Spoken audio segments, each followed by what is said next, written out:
Certains miroirs reflètent les visages, d'autres se souviennent des péchés. Bienvenue à Mystère de minuit. Je suis votre hôte Gustave, dites-moi d'où vous nous suivez. J'adore voir cette communauté grandir. Vos commentaires sont précieux pour moi. Découvrons la vérité ensemble. La lumière matinale filtrait à travers les rideaux de dentelle du dressing de Lady Imogen Vale, éclairant le grand miroir vénitien qui dominait le mur. Une relique que l'on disait importée de Florence au XVIIe siècle. Son verre miroitait faiblement, comme s'il contenait plus que de simples reflets. Et ce matin-là, c'était le cas, car dans son cadre, il témoignait d'un meurtre. Lady Imogen fut retrouvée assise devant ce miroir, sa main pâle posée sur la table en acajou, ses yeux sans vie fixés sur son propre reflet. La pièce était immaculée, à l'exception d'une petite marque cramoisie juste sous sa clavicule, là où une lame étroite lui avait transpercé le cœur. La fenêtre était close de l'intérieur, la porte verrouillée. Le seul bruit ce matin-là avait été le faible écho des coups frappés par le majordome resté sans réponse. À midi, des rumeurs de scandale se répandirent dans le paisible village de Lamberlig. Lady Imogen, jeune, riche, récemment veuve, et dont on disait qu'elle préparait un second mariage, avait été retrouvée morte le matin même où elle devait annoncer ses fiançailles. L'homme qu'elle avait l'intention d'épouser, M. Adrian Farrow, était un romancier charmant et ambitieux, dont la fortune soudaine avait suscité autant d'envie que de suspicion. L'inspecteur Giles, un homme corpulent de l'école conventionnelle, conclut rapidement à un suicide né d'un conflit émotionnel. Pourtant, même lui hésita face au récit tremblant de la bonne. « Mais monsieur, j'ai vu son reflet bouger alors qu'elle était déjà tombée. » C'est précisément à ce moment-là qu'Hercule Poirot entre en scène. Il avait été invité par une vieille connaissance, la redoutable Miss Eugenia Vale, la tante de Lady Imogen qui, malgré sa frêle apparence, possédait un esprit de faucon. Monsieur Poirot, avait-elle écrit, « Les policiers sont des imbéciles. Ma nièce ne se suiciderait jamais. Il y a quelque chose de maléfique dans cette maison, quelque chose qui se cache derrière les vitres. » Et ainsi Poirot arriva, impeccable comme toujours, ses moustaches luisantes de précision, ses yeux pétillants de ce curieux mélange de malice et d'intelligence. Il s'arrêta devant le miroir, observant à la fois son propre reflet et le léger scintillement de poussière qu'aucune femme de chambre ne pouvait effacer complètement. Une scène des plus captivantes, mon ami, murmura-t-il au capitaine Hastings, debout à côté de lui. Une pièce fermée à clé, une dame dans ses plus beaux atours, une lame qui disparaît, et un miroir qui se souvient. « Dis-moi, Hastings, que voit-on dans un miroir ?»« Son reflet, bien sûr, » répondit Hastings. Le sourire de Poirot s'élargit. « Mais ça, mon ami, c'est ce qu'on souhaite voir. » Il se retourna alors. Examinant la maisonnée rassemblée, Adrian Farrow, le futur fiancé, dont le chagrin semblait trop soigneusement composé. Mademoiselle Eugenia Vale, la tante dont le dédain pour les manières modernes masquait une protection farouche. Clara, la servante, jeune et impressionnable, qui s'était évanouie 2 fois depuis la découverte. Dr Lyle Corbett, le médecin de famille, discret mais étrangement évasif, lorsqu'on l'interroge sur sa visite nocturne au manoir M. Benedict Hale, l'avocat de la famille, qui semblait désireux de conclure les questions d'héritage avec une hâte déconcertante. Chaque visage, remarqua Poirot, portait en lui son propre reflet, celui de la culpabilité, de la peur ou de l'intérêt personnel. Pourtant, dans la vitre derrière le fauteuil de Lady Imogen, quelque chose d'étrange attira son regard, une légère traînée, non pas de sang, mais d'huile parfumée. Une odeur indéniablement étrangère, il se pencha. « Hastings, dit-il doucement, observez, s'il vous plaît, cette marque sur la vitre. Quelqu'un s'est penché ici, après la mort de la dame. »« Mais qui ferait ça ?» demanda Hastings perplexe. Poirot redressa sa cravate, l'air indéchiffrable. « Voilà, mon cher Hastings, ce que le miroir veut nous dire. Mais d'abord, nous devons écouter ceux qui craignent sa vérité. » Il jeta un dernier coup d'œil au reflet silencieux de la pièce. Au fond, Il crut apercevoir non seulement la silhouette immobile de dame Imogen, mais aussi la faible trace d'une autre ombre, debout derrière elle. Et à cet instant, qu'Hercule Poirot sut, ce n'était pas un crime ordinaire. Le salon avait été préparé sur ordre de Miss Vale, les volets en partie tirés pour atténuer la lumière crue.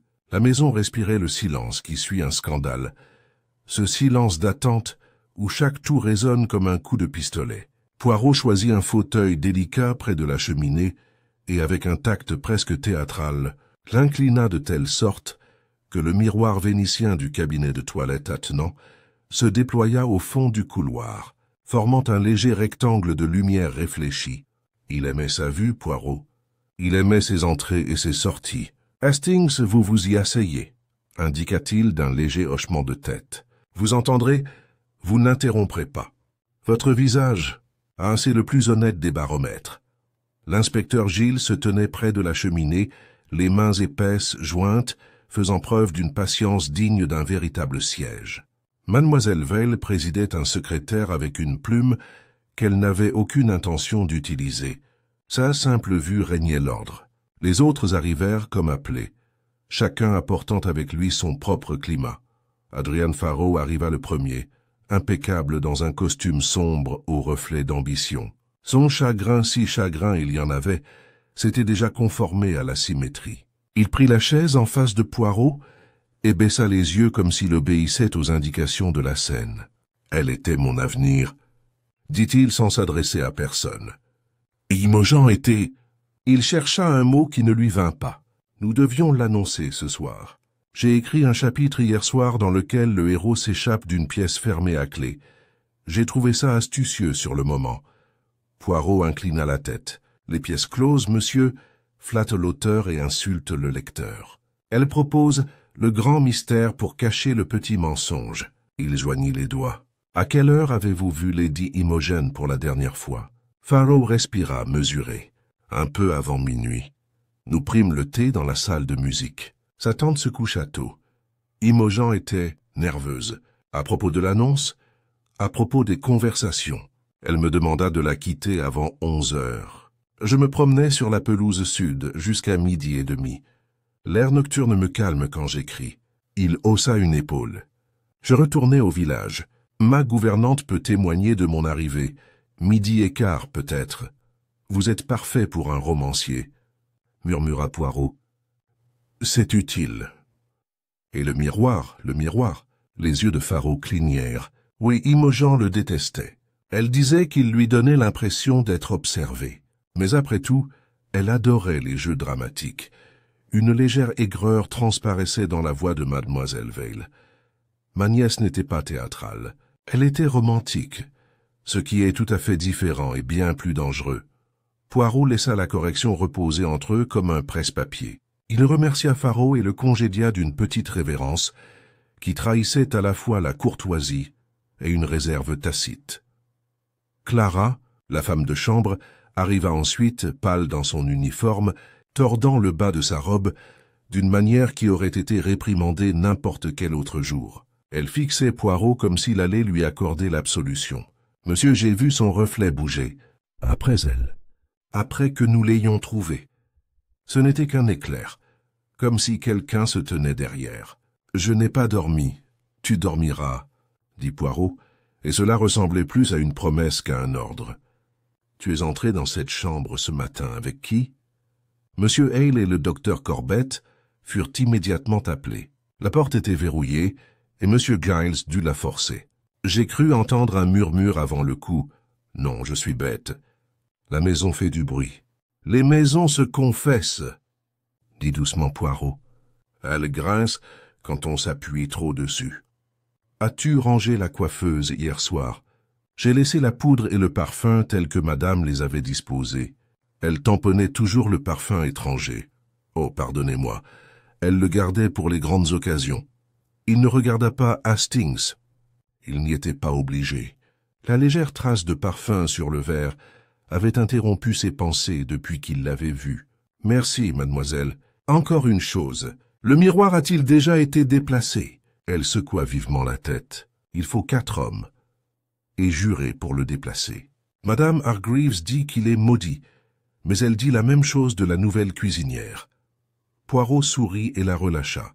Lorsqu'elle fut partie, il se dirigea vers la table à thé et avec un soin affolant, aligna les cuillères à café de façon à ce que leurs manches soient parallèles.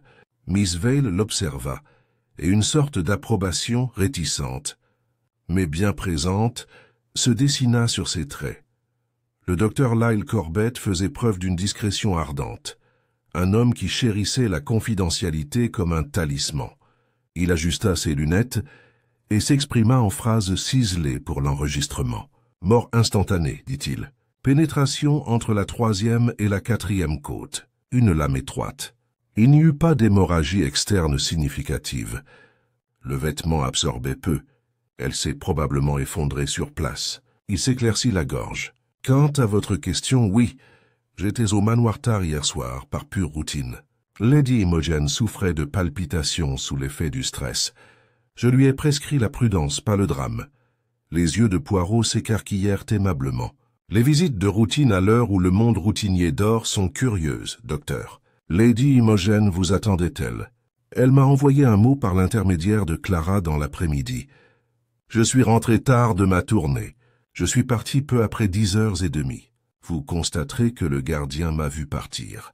Il a hésité. Si vous vous apprêtez à me demander si je fournissais des substances pour induire le sommeil, la réponse est non. J'ai refusé. Je préfère que mes patients soient agités et en sécurité plutôt que sereins et incertains. Vous êtes un philosophe de la santé, dit Poirot. Il fit un geste léger vers le couloir. Et le miroir? Un sourire là. Je lui ai expliqué que c'était un mécanisme de projection de l'anxiété. Un miroir n'accuse pas. Il reflète, mais il peut servir de scène si l'on vise un public. Benedict Hale, l'avocat, arrivait avec un portefeuille qui grinçait de vertu. Il s'asseyait sur le bord et donnait l'impression d'un homme impatient d'en finir. La succession, il l'a commencée sans que personne ne le lui demande, est parfaitement en ordre. Lady Imogen a révisé son testament le mois dernier afin de prévoir certains legs au personnel et à des œuvres caritatives. L'essentiel reste en fiducie jusqu'à ses 30 ans, et y serait resté, je veux dire.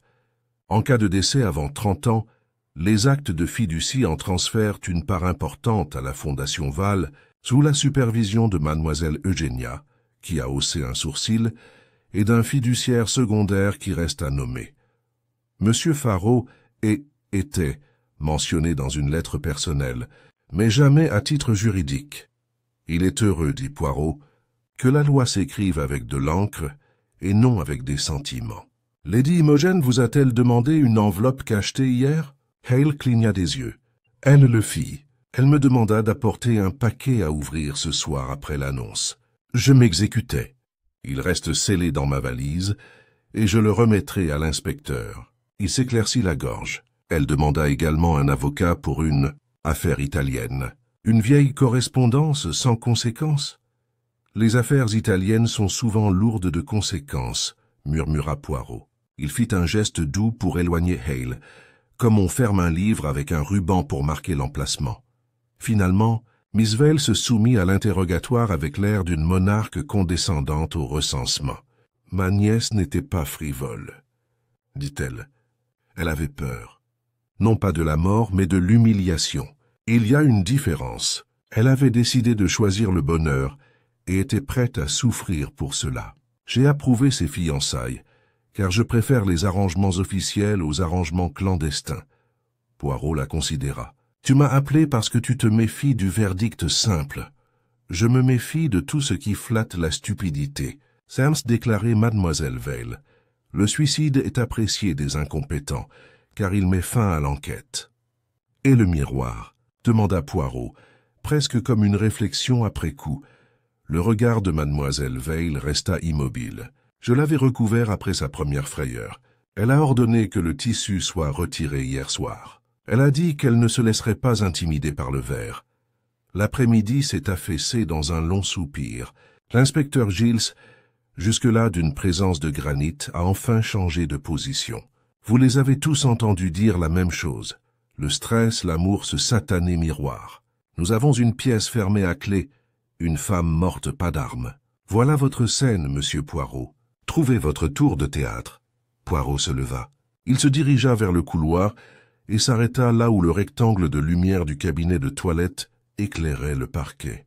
De là, on pouvait apercevoir, en se penchant un peu, le bord du cadre vénitien et, à l'intérieur, vaguement, la tranche inversée du salon, l'esquisse de sa propre silhouette, tel un fantôme ayant perdu son corps. Il parla sans se retourner.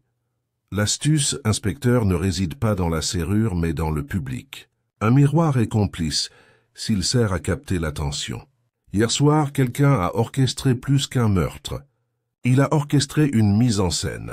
La fenêtre fermée, la porte verrouillée, et le miroir placé non pas pour refléter le crime, mais pour chorégraphier ce que nous croirions plus tard. Hastings émit un léger bruit involontaire, puis le reflet mouvant que Clara vit. « C'était un rappel, » dit Poirot. Les acteurs s'inclinent après l'acte. Il lissa sa moustache et sourit enfin, très légèrement. « Nous chercherons la lame plus tard. Elle se présentera d'elle-même quand il le faudra. Pour l'instant, nous chercherons l'esprit qui pourrait faire plus confiance au miroir qu'à la pièce. Apportez-moi les flacons de parfum de la coiffeuse, s'il vous plaît. Et inspecteur, demandez à vos hommes d'examiner les tapis du couloir pour voir s'ils ont été récemment ajustés. Un magicien qui se fie à sa vision ne peut s'empêcher de pousser un peu le monde pour qu'il corresponde à sa vision. » La plume de Miss Vale griffonna enfin 3 mots délibérés. Il commence. Hastings revint avec un plateau d'argent sur lequel 3 fioles de verre se blottissaient comme des oiseaux apprivoisés. Leurs bouchons étaient perlés, leurs étiquettes festonnées et coquettes. Poirot les prit une à une, les tenant chacune à la lumière comme s'il s'attendait à y voir non pas un liquide, mais un récit si sédimenté. La première était de la lavande anglaise, docile et domestique. La deuxième, une essence de rose évoquant les salons et la tranquillité des conversations.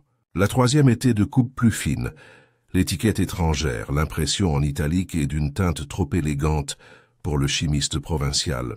C'est eau de fleur qui Florencille toucha l'épaule de la bouteille du bout du doigt et trouva, comme il s'y attendait, un grain collant de rouge, accroché juste en dessous du bord du verre. « C'est bien ce que je pensais, » dit-il doucement. « On ne s'approche pas si près d'un miroir pour s'admirer après la mort.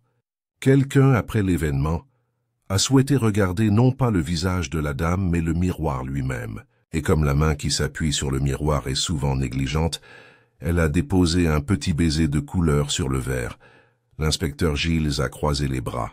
Ou alors votre femme de ménage l'a barbouillé hier. » « Clara fait le ménage avec soin, » observa sèchement mademoiselle Vale. « Elle préférerait négliger la nourriture plutôt que le cirage. S'il y a du rouge sur les vitres, c'est qu'il a été mis là hier soir ou ce matin. » Poirot posa la bouteille étrangère et jeta un coup d'œil sur le tapis du couloir.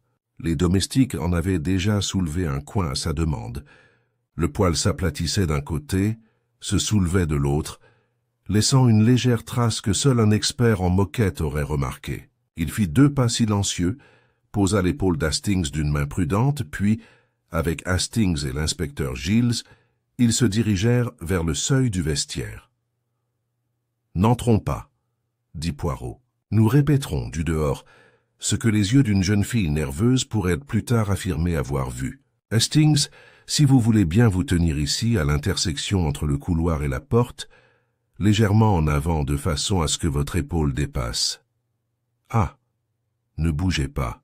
Maintenant, inspecteur, ne regardez pas dans la pièce elle-même, mais dans le miroir. » Hastings se sentit ridicule jusqu'à ce qu'il voie le sourcil de Giles se lever.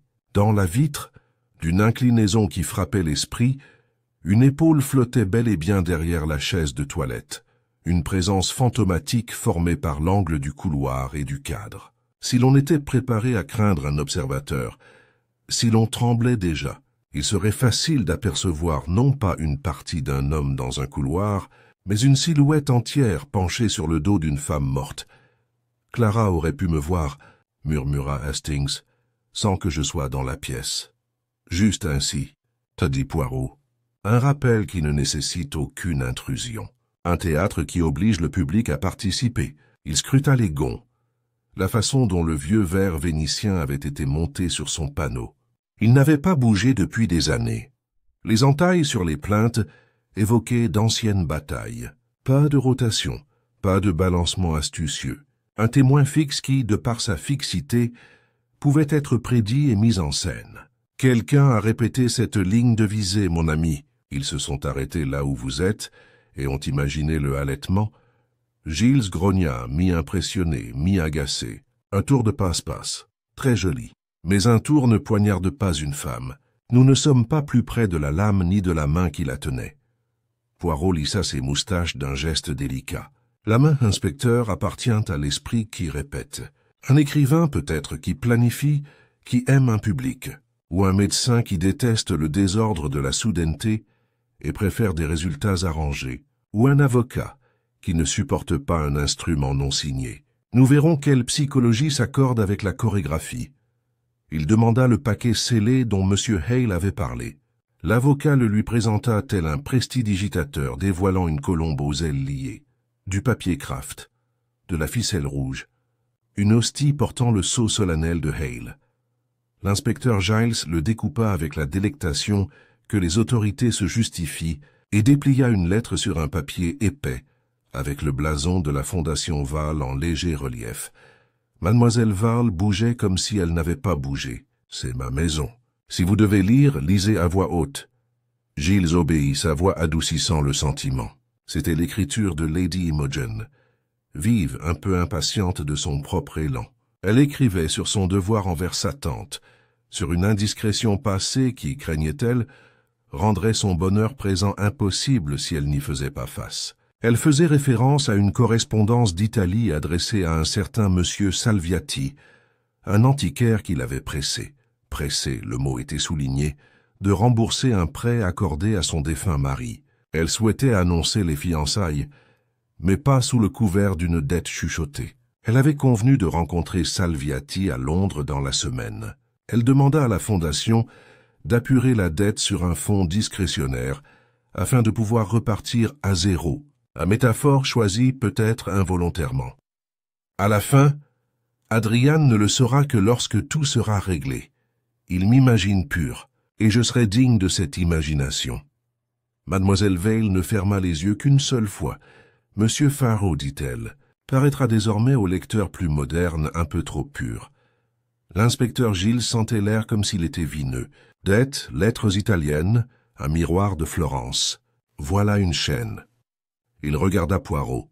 Du chantage, peut-être? Le genre de chantage qui se termine par une violence soudaine en cas de refus de paiement. Hein? Et vous voyez le couteau dans la main du maître chanteur.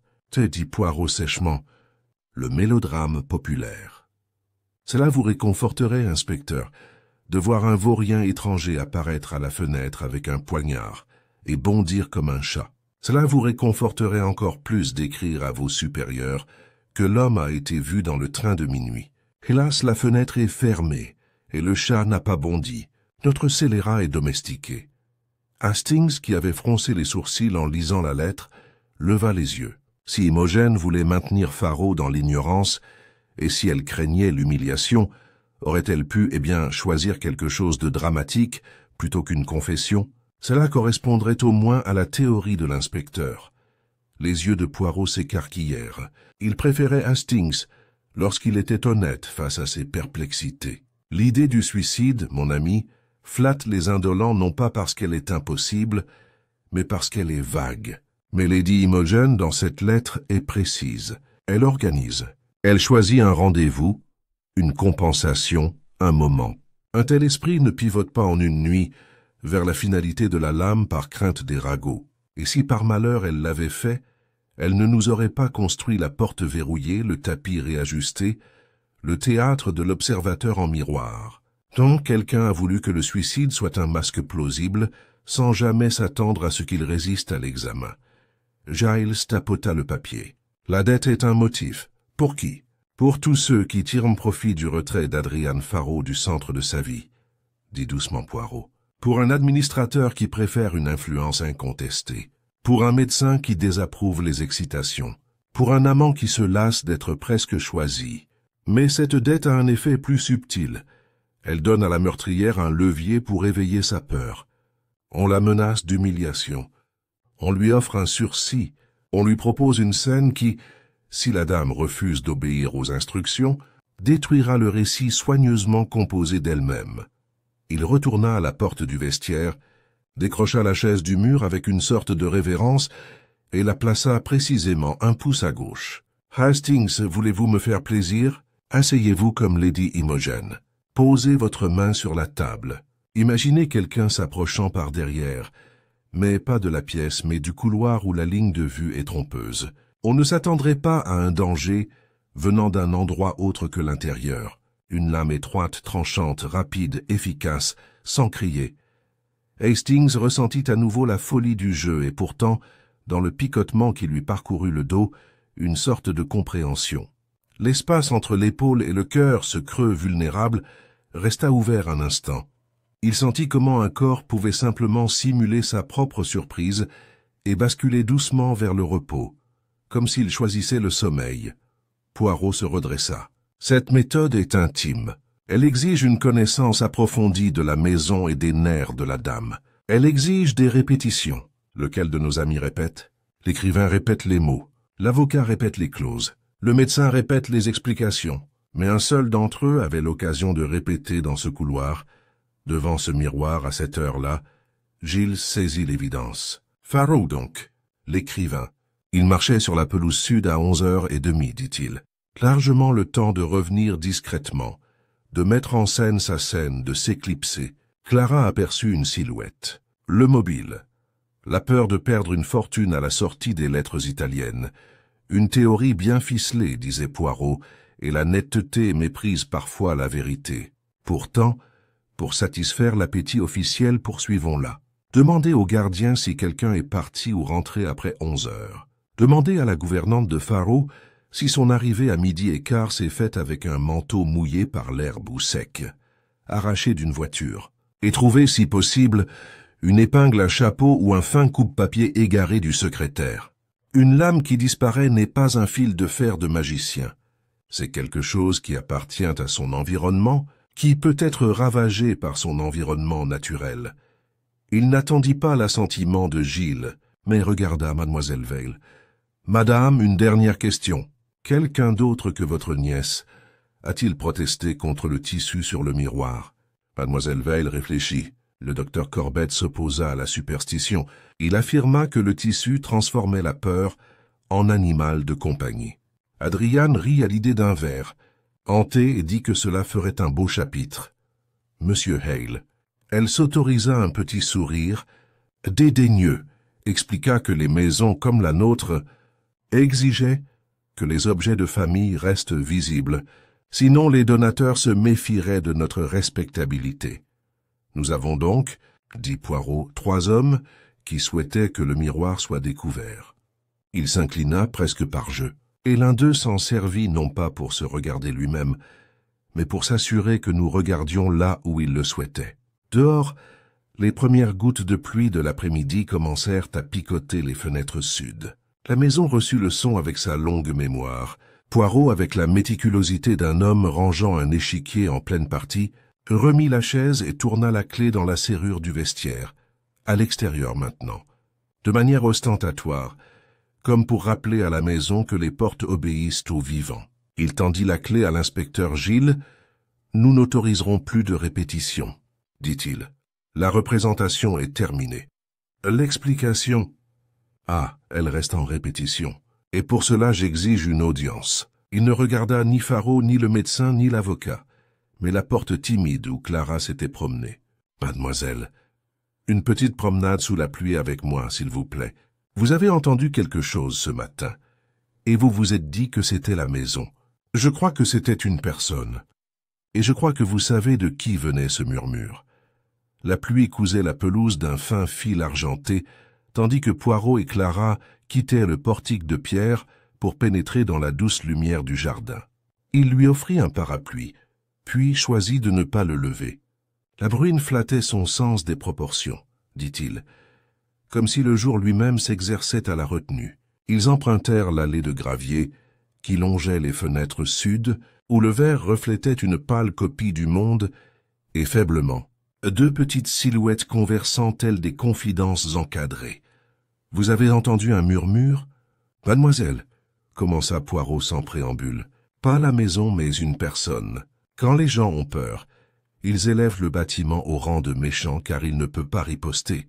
Nous aurons l'impolitesse de le laisser redevenir une maison. Dites-moi ce que vous avez entendu. » Clara se mordit la lèvre, les yeux fixés sur le chemin. C'était juste avant que M. Giles ne fracasse la porte. Nous étions tous dans le couloir, moi, M. Hale et Mademoiselle Vale, et le docteur Corbett était allé chercher l'inspecteur dans le bureau, mais il revint aussitôt. Il avait oublié son sac, dit-il. J'étais près du vestiaire. J'entendis deux voix à voix basse. M. Hale dit « Fermez-la bien ». Et le docteur « Qu'elle hésita, dit-il, pas maintenant ». Le regard de Poirot se posa sur les haies humides, comme s'il s'agissait d'un aveu scandaleux. « Pas maintenant », répéta-t-il doucement. C'est une phrase de médecin, précise et souple. Celle-là. C'est une phrase d'avocat. Il hocha la tête presque approbateur, et tu te disais que c'était la maison, car tu craignais les conséquences de ton honnêteté. Elle avait l'air misérable. Ce sont des gentlemen, monsieur. Je suis une femme de chambre. Vous êtes témoin, mademoiselle, dit-il doucement. La pluie dessinait un petit motif sur sa manche. Il l'aligna avec la propreté d'un homme, cherchant à calmer le temps. Une dernière chose. Hier soir, quand vous avez disposé les épingles à cheveux de Lady Imogène, y en avait-il de longues, celles que les modistes vendent pour leurs chapeaux, en argent peut-être? Oui, monsieur. 2 dans le plateau. Elle portait les cheveux lisses, mais pour les occasions spéciales, elle aimait les vieilles épingles. Elles appartenaient à sa mère. Clara déglutit. Il en manque une. Cela avait le poids discret d'une solution tendue sur un comptoir. Les yeux de Poirot ne brillèrent pas. Ils se fixèrent simplement. « Une lame étroite qui appartient et disparaît », murmura-t-il. « Vous avez été très utile. Venez, nous reviendrons. » L'inspecteur a le goût des faits lorsqu'il pointe comme des flèches. Ils rentrèrent par le petit salon, où un feu tentait de paraître plus grand qu'il ne le paraissait. Hastings se leva, secouant les gouttes de son chapeau comme un chien refusant d'admettre sa faiblesse. L'inspecteur Giles se tenait aux côtés d'un agent de police local, tous deux arborant cette patience maussade propre aux officiers qui soupçonnent leur proie de ressembler à un gentleman. Mademoiselle Vale, droite comme un poing, les regarda revenir avec l'hospitalité glaciale d'un portrait. Poirot rapporta le récit de Clara avec une clarté tranquille. Child tourna instinctivement la tête vers l'avocat. « Monsieur Hale ?» Hale rougit d'un rose bureaucratique. « Je n'ai pas parlé à un cadavre à travers une porte, inspecteur. Je suis retourné chercher le paquet pour éviter qu'il ne soit égaré dans le tumulte. Dans de telles situations, les papiers se perdent. J'ai demandé au docteur Corbett s'il l'avait, c'est tout. Je l'aurais mieux scellé dans ma valise. » Et le docteur, dit doucement Poirot, dit « Pas maintenant. » Parce qu'il n'avait pas de paquet, parce que la morte était dans la pièce, et que le moment semblait, comme en dit l'anglais, indélicat. Oui, il regarda Corbett. La bouche du docteur Corbett fit un geste involontaire, avouant la vérité avant même que ses mots ne se mettent en place. Je retournai chercher mon sac. Je ne souhaitais pas voir une femme de chambre s'occuper d'un patient mort. C'est cruel. M. Hale demanda la lettre. Je lui expliquai qu'il y avait une procédure à suivre. Il se crispa, retrouvant sa dignité. « Si vous voulez insinuer que j'ai altéré des preuves, ce n'est pas le cas. Je ne suis jamais entré dans la pièce après la découverte du corps, et avant cela je n'y étais jamais allé. » Giles leva le menton. « Et avant ça, tard hier soir. Je suis parti à 10h30. Demandez au logeur. » Le regard du docteur trahissait la fatigue d'un honnête homme, contraint de répéter une phrase honnête. « Nous avons déjà demandé ?» grommela Giles. « Le concierge vous a vu partir et personne d'autre. » Il adressa à Poirot un regard en coin, censé être privé, et qui ne l'était pas. « Et Faro ?» La gouvernante dit qu'il est arrivé à 00h20, sec comme un sermon. Une voiture donc, pas une promenade sur la pelouse. Hastings se frotta les mains près du feu, pensant au couloir, à l'angle du miroir, à sa propre épaule devenue fantôme. « Poirot, dit-il. Si une épingle à chapeau est la lame, Aurait-elle pu être bien préparée, laissée quelque part près de la chaise pour qu'on puisse frapper depuis le couloir? Préparée, oui, dit Poirot. Cachée, non. Il s'approcha du seuil du vestiaire et désigna d'un doigt délicat les boiseries le long du chambranle. Les vieilles maisons ont leurs défauts, comme les vieillards leurs habitudes. Voici une fissure superficielle. Voici une crête. Une fine épingle pourrait s'y loger, se diriger vers le couloir, pointer vers la chaise. Il se tourna vers Gilles. Une répétition apprendrait à notre meurtrier comment la placer de manière à ce qu'une main rapide, passant par derrière comme depuis le couloir, puisse la saisir, sans regarder. L'ami qui était arrivé tard hier soir n'était pas venu pour discuter, mais pour planter le décor. Gilles ressentit l'émotion d'un policier à qui l'on offre un objet matériel après des heures de psychologie. « On fouillera les plaintes, » dit-il, « et les cendriers, les pics-aiguilles, les paniers à ouvrage de la bonne. Trouvez l'épingle manquante et on y accrochera le manteau de quelqu'un. » La voix de Hale un peu trop rapide. « Pourquoi supposer un vol ou un remplacement? Si Lady Imogen a utilisé l'épingle elle-même. » Poirot le coupa avec courtoisie. Lady Imogen était droitière. La blessure pénètre par le côté et l'angle d'un coup de la main gauche. Il lui aurait fallu inventer sa propre ambidextrie, verrouiller la porte et avoir la gentillesse de ne pas infliger de sang à qui que ce soit. Non, le suicide, c'est comme la mauvaise littérature. Ça explique tout et rien. La plume de mademoiselle Val, ignorée plus tôt, traça un petit cercle sur son buvard, comme si elle traçait un nœud coulant pour une idée. Si quelqu'un répétait, disait-elle, alors quelqu'un connaissait les habitudes de Clara et de la maisonnée. Quand le couloir serait vide, quand ma nièce s'assoirait. Ce n'est pas le travail d'un inconnu avec des voyelles italiennes, c'est domestique, approuva Poirot. Et l'esprit qui répète préfère parler doucement quand les autres paniquent. Il dit « pas maintenant ». Il inclina la tête vers le médecin, non pas pour l'accuser, mais pour le placer. Cela dit à l'avocat de sceller les choses. Cela dit à l'écrivain que la vie fera un meilleur chapitre si le miroir est découvert. Il lança cette pensée dans l'air, révélant ses facettes. Pourtant, notre meurtrier commit une petite erreur de caractère.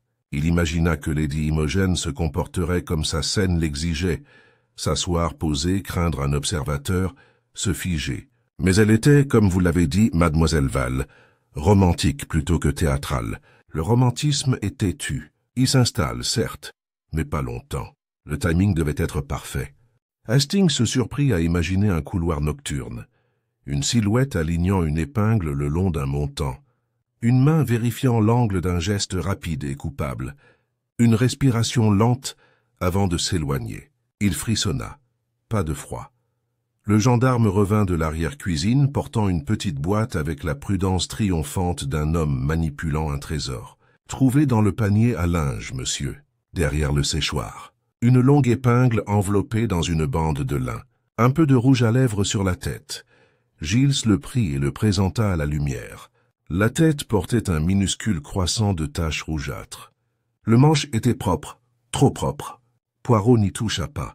Il se contenta de le regarder. « Le rouge appartient au miroir, dit-il. La propreté appartient à celui qui sait nettoyer avec l'efficacité de la pratique. Un médecin nettoie instinctivement. Un notaire ne souille rien. Un écrivain, il haussa les épaules, saigne de l'encre. » Le visage de Corbett se figea. « Si vous comptez faire d'une profession un mobile, vous serez arrêté tous les jours. Je stérilise des instruments parce que j'ai des patients que je voudrais garder en vie. Si j'avais tué, je n'aurais pas laissé mes empreintes digitales. » Il se tut, son professionnalisme offensé par sa propre hypothèse. Les yeux de Gilles brillaient.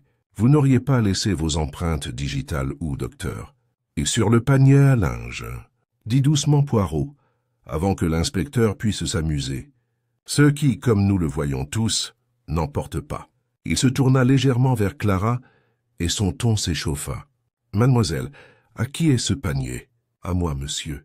Pour les petits articles et le linge de qualité. Madame Hargreaves garde le linge brut. J'ai... » Elle rougit.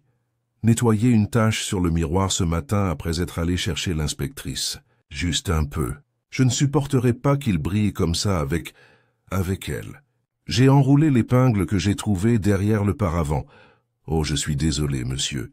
J'aurais dû le dire, parce que je pensais que c'était juste quelque chose de mal placé. L'expiration de Giles était une prière murmurée. On garde la boîte. La prochaine fois, ma fille, tu le diras. L'attention de Poirot s'était déjà portée sur lui. Debout dans le couloir, il observait du regard la faible trace du tapis et la ligne fine du montant.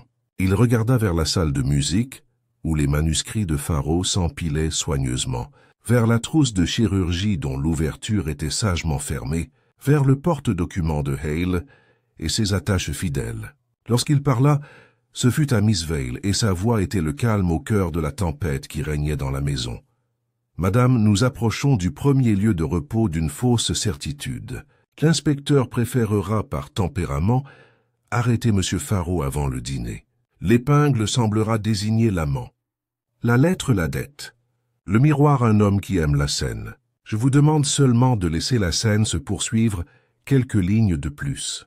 L'esprit qui a agi ainsi ne craint pas la police, mais l'humiliation.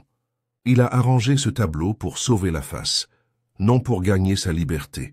Si nous sollicitons le bon air, un autre mouvement se produira, un tremblement, une correction hâtive. Il regarda vers l'escalier, et pour cela je demanderai à notre romancier de lire à voix haute dans le salon de musique. Il pensera que c'est de lui qu'il s'agit. Ce n'est pas le cas. C'est de celui qui ne supporte pas d'entendre son propre reflet parler. Mademoiselle Vale posa sa plume comme pour déclarer une trêve. « Très bien, monsieur Poirot. Invitez votre public. » Je ferai le silence. Les moustaches de Poirot se relevèrent infinitésimalement. L'ordre, disait-il, est l'allié de la vérité et l'ennemi de la vanité. Voyons quel allié notre meurtrier choisira lorsque le miroir l'écoutera depuis un autre mur. Le salon de musique, avec ses murs de soie pâle et son piano docile, les accueillit comme une scène à qui l'on aurait confié l'intrigue. Poirot avait le don de composer avec les pièces. Lorsqu'Adrian Farraut arriva avec une pile de pages manuscrites, les chaises étaient déjà disposées selon une géométrie délibérée.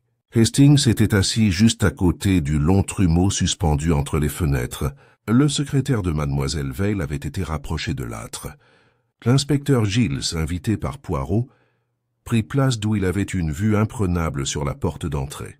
L'une des portes-fenêtres était entr'ouverte sous la bruine, suffisamment pour laisser circuler l'air et transporter un léger parfum, une légère odeur car Poirot, sans un mot, avait débouché la fine bouteille florentine et laissé son bouchon de cristal sur une soucoupe derrière l'horloge. Il ne la regarda pas. Il se contenta de parler avec une politesse affable. « Monsieur Farraut, s'il vous plaît, lisez-nous le nouveau chapitre que vous avez mentionné, celui où le héros s'échappe de la pièce fermée à clé. Nous sommes tous admirateurs d'ingéniosité cet après-midi. » Les cils de Farraut se baissèrent, l'espace d'un battement de cœur, comme s'il ne pouvait s'empêcher d'apprécier le rôle. Il s'installa sur le tabouret du piano, déposa ses pages sur le rabat et commença. Il lisait bien, avec cette neutralité prudente qui permet à la prose de se créer son propre théâtre. Un détective observait une pièce. Une femme était assise près d'un miroir. Un faible observateur planait là où personne ne se tenait vraiment. Hastings ressentit, avec un mélange d'irritation et d'admiration, le frisson de la reconnaissance. Farraut s'était penché avec trop d'avidité sur le truc même que Poirot avait révélé. On ne garde pas les mains loin des bocaux qui contiennent des bonbons. Il y avait du mouvement dans le silence de l'écoute. Lorsque Farraut décrivit l'angle de la vitre et la suggestion d'une silhouette absente, le regard de Benedict Hale, reflété avec précision dans le trumeau, glissa vers le chambranle de la porte comme pour le mesurer. Lorsque le récit aborda le mécanisme d'une lame étroite, le docteur Lyle Corbett apporta une infime correction à voix basse.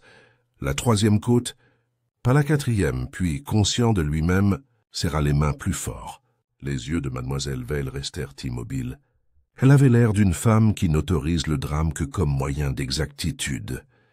Et quelque part dans l'air mouvant, Acqua di Fiori exhalait son petit fantôme, sans être envahissante, simplement présente, comme un souvenir qui a oublié le visage auquel elle appartient.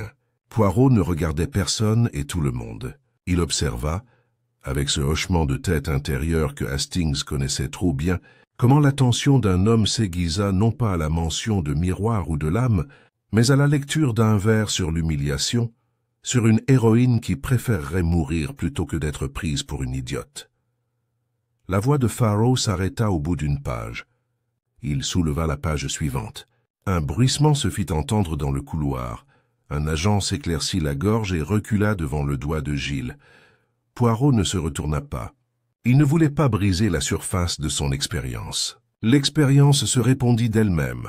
À une phrase décrivant une main tendue depuis le couloir, l'épaule gauche de Farrow, coincée dans le trumeau, fit un léger tressaillement involontaire, comme s'il anticipait le contact. C'était peut-être un tic de lecteur, mais la bouche de Poirot se pinça, comme si une bagatelle avait trouvé sa place parmi d'autres bagatelles. Lorsque Farrow eut terminé, il y eut le petit silence gêné qui suit les applaudissements retenus par décence. Il sourit avec l'humilité de la vanité. C'est bien sûr inachevé. Le tour doit être expliqué au dénouement. L'inspecteur Giles fit un pas mi-formel, mi-désir. Avant que nous ne saluions votre talent, monsieur Farrow, un mot. Il sortit avec le triomphe d'un prestidigitateur à qui le destin a donné sa colombe, un coupe-papier dans un étui de cuir. Votre table de travail. La servante trouva l'étui. Le couteau avait disparu. Nous avons retrouvé le couteau lui-même sous la haie, près du ramoneur. Mince, tranchant et fraîchement nettoyé. Il regarda Poirot. Votre lame disparaissait, peut-être moins poétique que vous ne le pensiez. Le visage de Farrow pâlit légèrement. Sa voix, à son honneur, resta posée. Tout gentleman possède un tel couteau. Le mien a subi toutes les indignités du papier. S'il était sous la haie, quelqu'un l'avait planté. Il se tourna, non pas vers Poirot, mais vers Miss Vale. Imogen m'avait demandé de trancher le ruban de ce misérable paquet italien la semaine dernière. Je lui ai dit non. Je voulais que tout soit clair. Même ces mots semblaient exprimer sa propre innocence.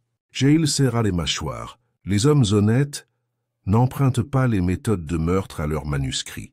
Tu as marché sur la pelouse à 11h30, et tu as eu le loisir de... La main de Poirot fit un petit geste discursif qui stoppa l'accusation sans la blesser. « Permettez-moi une petite mauvaise habitude, inspecteur. »« Oh, dit-il doucement. Je me méfie de l'objet qui attend d'être trouvé. C'est un extraverti. Il aime être découvert. » Il regarda Farrow. « Monsieur, puis-je voir vos mains ?» Farrow, perplexe, les lui tendit. Ils portèrent de l'encre aux endroits habituels. Poirot observa les ongles, les cuticules, le léger cale sur le pouce gauche, là où s'appuie un stylo. Il le remercia sans commentaire, puis tendit la main vers la cheminée et remit le bouchon florentin avec la délibération d'un prêtre rendant une relique. Le parfum s'estompa. Dans le miroir du trumeau, Hastings vit Benedict Hale expirer, exactement comme on le fait après une confession qui, après tout, n'a pas été nécessaire. C'est Hale qui ne pouvait se taire. « C'est du théâtre, protesta-t-il, et du mauvais théâtre qui plus est. Une lecture, une bouteille laissée ouverte pour nous faire croire à l'Italie? Votre expérience ne survivrait pas au petit déjeuner d'un magistrat. » Les yeux de Poirot s'écarquillèrent gentiment. « Au contraire, monsieur, les magistrats mangent le même petit déjeuner que les autres hommes. Petit pain, café, certitude. Ce qu'ils ne peuvent digérer, c'est la vanité. » Il jeta un regard en coin au portefeuille du notaire. « Ce matin, vous teniez à sceller les choses. Il y a 1 heure, vous teniez à ce que les objets de famille restent visibles. Vous parlez toujours pour la dignité de la maison. Je me demande, pour la dignité de qui vous inquiétiez-vous hier soir ?» Hale rit, un éclat de rire trop aigu pour être un rire. « Pour la fondation, bien sûr. Pour mademoiselle Vale. Pour Lady Imogen. Pour vous si vous persistez dans cette pantomime. » Mademoiselle Vale ne bougea pas, mais son immobilité changea de ton. « Monsieur Hale a servi nos intérêts avec efficacité pendant des années, dit-elle. C'est à la fois un éloge et une accusation. Selon les jours, Giles semblait grandir plutôt qu'avancer. L'efficacité n'absout pas la culpabilité. Il se tourna vers Farrow. « Vous aviez écrit le tour et vous l'aviez répété. Vous aviez le mobile.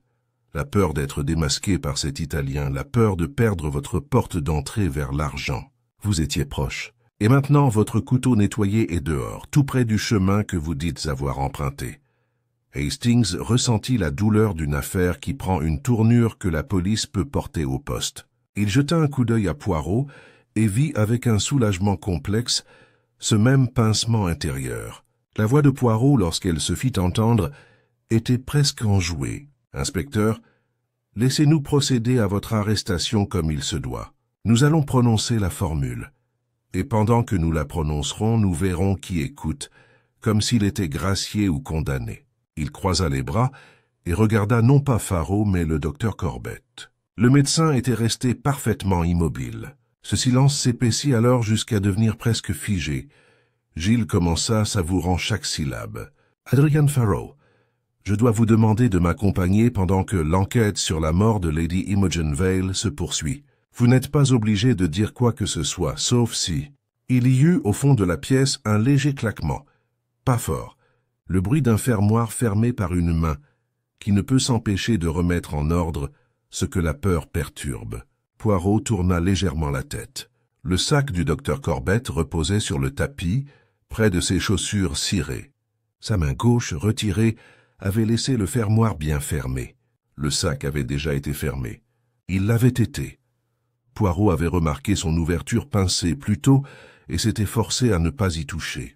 La main du médecin l'avait touché maintenant, parce qu'il ne pouvait pas voir une fermeture imparfaite sans la corriger, ou parce que quelque chose à l'intérieur avait bougé et devait être dissimulé. Faro, fronçant les sourcils sous l'indignation de la personne sur le point d'être arrêtée, parla d'avocat et de droit.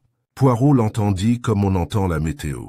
Il s'approcha du médecin, et avec une courtoisie qui faisait presque de l'intrusion une politesse, souleva le sac et le posa sur une table basse. « Docteur, laissez-vous aller à la manie de l'ordre des vieillards. Quand un fermoir chante, il chante pour moi. » La voix de Corbett était sèche. « Mes instruments sont là. Vous n'y trouverez rien qui ne soit permis par la bienséance d'un apothicaire. Nous verrons bien, » dit Poirot avec douceur. « Si vos scrupules de gaucher s'étendaient jusqu'à nettoyer un morceau d'acier que vous n'aviez pas le droit de posséder. » Il ouvrit le sac. Il y avait des instruments, oui. Des bandages.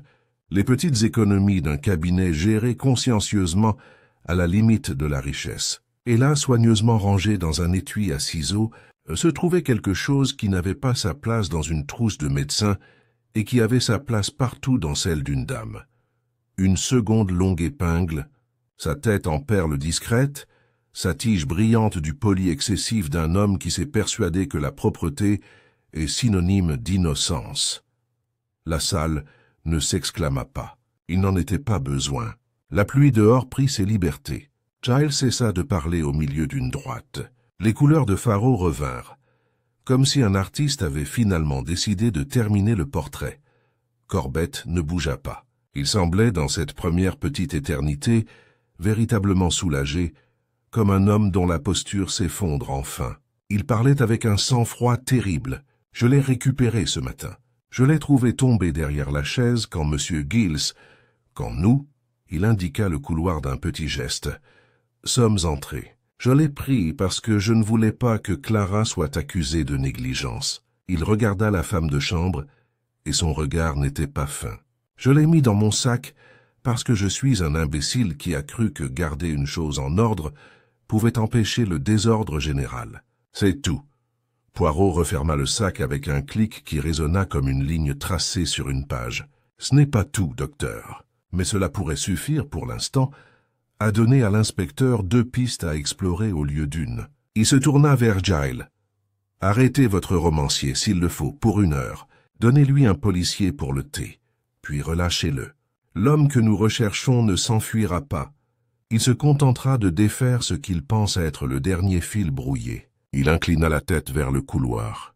Le dernier fil, j'imagine, se trouve dans la loge, sous le miroir, où même les plus consciencieux omettent de dépoussiérer, car la poussière appartient au miroir comme les ombres aux hommes. La mâchoire de Giles se crispa. « J'en ai assez de vos fils. » Mais ses yeux brillaient à contre-cœur, comme s'il acceptait le prêt de ceux d'un autre. Il fit signe à l'agent de police. « Garde M. Faro là où je peux le voir. »« Docteur, ne partez pas. Monsieur Hale, restez là où votre conscience peut vous guider. » Poirot n'attendit pas qu'on lui obéisse. Il s'engagea dans le couloir. Hastings à ses côtés, la maison respirant autour d'eux. Le cabinet de toilette, lorsque la clé tourna, les accueillit avec sa grande vitre indifférente. Poirot s'agenouilla. Hastings sentit l'absurdité et la solennité de cette petite posture, et passa le bord d'une carte le long de la plinthe. Lorsqu'il la retira, il y avait coincé là où le montant et le mur avaient conspiré, un filament de lin pas plus large qu'un murmure, légèrement rouge à une extrémité. Il le souleva de 2 doigts, comme un homme soulève un cheveu d'une soupe qu'il n'a pas encore décidé de refuser. « Voyez-vous, mon ami ?» « Oh, dit-il doucement. » Le régisseur laisse un fil derrière lui. Il se leva, le fil attaché et ses yeux brillèrent, non pas de la joie du triomphe, mais de la sombre satisfaction d'un homme qui a enfin entendu la voix qu'il attendait. « Amenez-les tous. Cette maison a assez écouté. Il est temps de laisser le miroir oublié. » Ils arrivèrent aussitôt, la maison s'animant comme un échiquier recevant les pièces disposées pour la partie suivante. Poirot laissa la porte du vestiaire entr'ouverte, la clé tournée vers l'extérieur sur sa chaîne, comme pour s'excuser modestement de toute nouvelle représentation. Il ne remit pas le fil à la plinthe. Il le rangea dans son portefeuille, avec autant de cérémonie qu'on réserve à une carte de visite. Le miroir vaste et serein offrait une pièce qui ignorait encore ce qu'elle avait déjà dit. Adrian Faro prit place près de la porte, l'air provocateur d'un homme dont l'indignation hésite encore à se montrer courageux. Benedict Hale arriva avec son portefeuille, comme si la proximité pouvait réconforter le droit. Le docteur Corbett se tenait mal à l'aise contre le mur du couloir, les mains impeccables, le regard éteint. Mademoiselle Veil arriva la dernière, refusant le bras offert par Hastings. Elle ne les rejoignit pas tant qu'elle ne les laissa pas rejoindre sa maison. L'inspecteur Giles fit un signe de tête à l'agent qui rôdait au bout de la salle. Le signal n'était pas nécessaire, mais les policiers apprécient leur pantomime. Poirot, au contraire, abhorrait tout mouvement inutile. Il se tenait légèrement debout, la tête légèrement relevée, comme si le plafond avait parlé et qu'il était trop poli pour l'interrompre. « Madame, dit-il à mademoiselle Veil, nous serons gentils avec les morts. Apportez le tissu. » Elle fronça les sourcils pour la première fois. « Pour le cacher maintenant. Il fallait le couvrir maintenant, » répéta-t-il. Et la douceur de l'écho avait le poids d'une décision. « Les miroirs, ajouta-t-il, sont pour les vivants. Les morts n'ont pas besoin de confirmation. Et refuser une audience à la vanité est une grâce. » Clara, qui avait plané avec la vivacité d'un moineau, se précipita vers une presse et revint avec le lourd brocart, un or délavé qui avait survécu à 3 modes et 2 propriétaires. Poirot attendit qu'elle se tienne debout, le brocart levé comme un rideau avant une pièce. Un instant. Il regarda Hastings. « Reste comme tu l'as fait auparavant, mon ami, là où ton épaule devient le fantôme.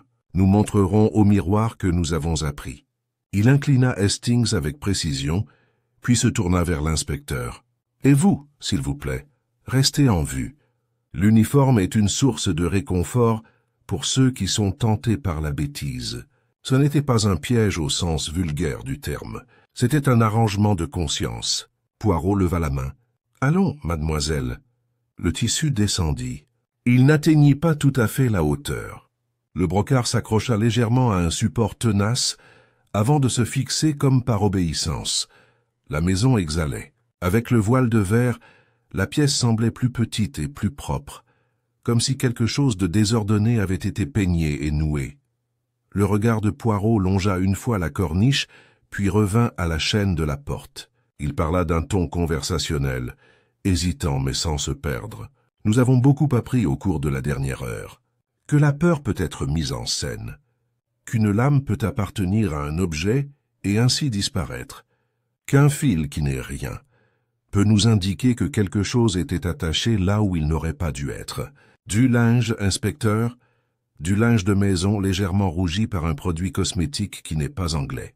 Une main peut-être bandée lors de la première répétition pour que l'épingle ne morde pas la peau. Une main qui avait déjà fait de telles choses au service des patients. Il sourit, bienveillant et impitoyable. Quand on répète, on protège ses doigts. Et quand on range après la représentation, on range aussi les preuves. Faro émit un petit son involontaire, mi-soulagé, mi-honté. Hale toussa dans un mouchoir plié et découvrit trop tard que personne d'autre ne toussait. Le docteur Corbett baissa les yeux vers sa paume gauche, avec la fatalité d'une habitude surprise sur le coup. Poirot pivota d'un léger mouvement de va-et-vient, comme pour les ramener à la salle de musique. Le mouvement créa un léger remous, suffisant pour distraire l'attention, pour permettre à un homme qui réfléchissait, comme il l'avait toujours fait, d'effectuer une correction rapide qu'il n'avait pas été autorisé à faire depuis le matin. Il y eut un léger déplacement d'air, le pas silencieux et précipité de quelqu'un se dirigeant vers l'objet qu'il a juré de ne pas toucher. Le miroir voilé se déplaça contre le mur avec un grincement étouffé, puis le bruit se fit entendre, le craquement bref et impuissant d'un objet lourd lorsqu'un support cède. Le voile se gonfla et retomba. Le verre s'élança en avant, se souleva pour se maintenir sur le cadre, céda et s'abattit en une lente et majestueuse nappe qui se déchira en 100 couteaux brillants en heurtant le sol. Aucun cri, la rupture à sa propre voix. La pièce s'emplit des reflets scintillants qui capturèrent la pluie, des visages, du léger tressaillement de chaque observateur, du plus léger éclair d'une main se retirant.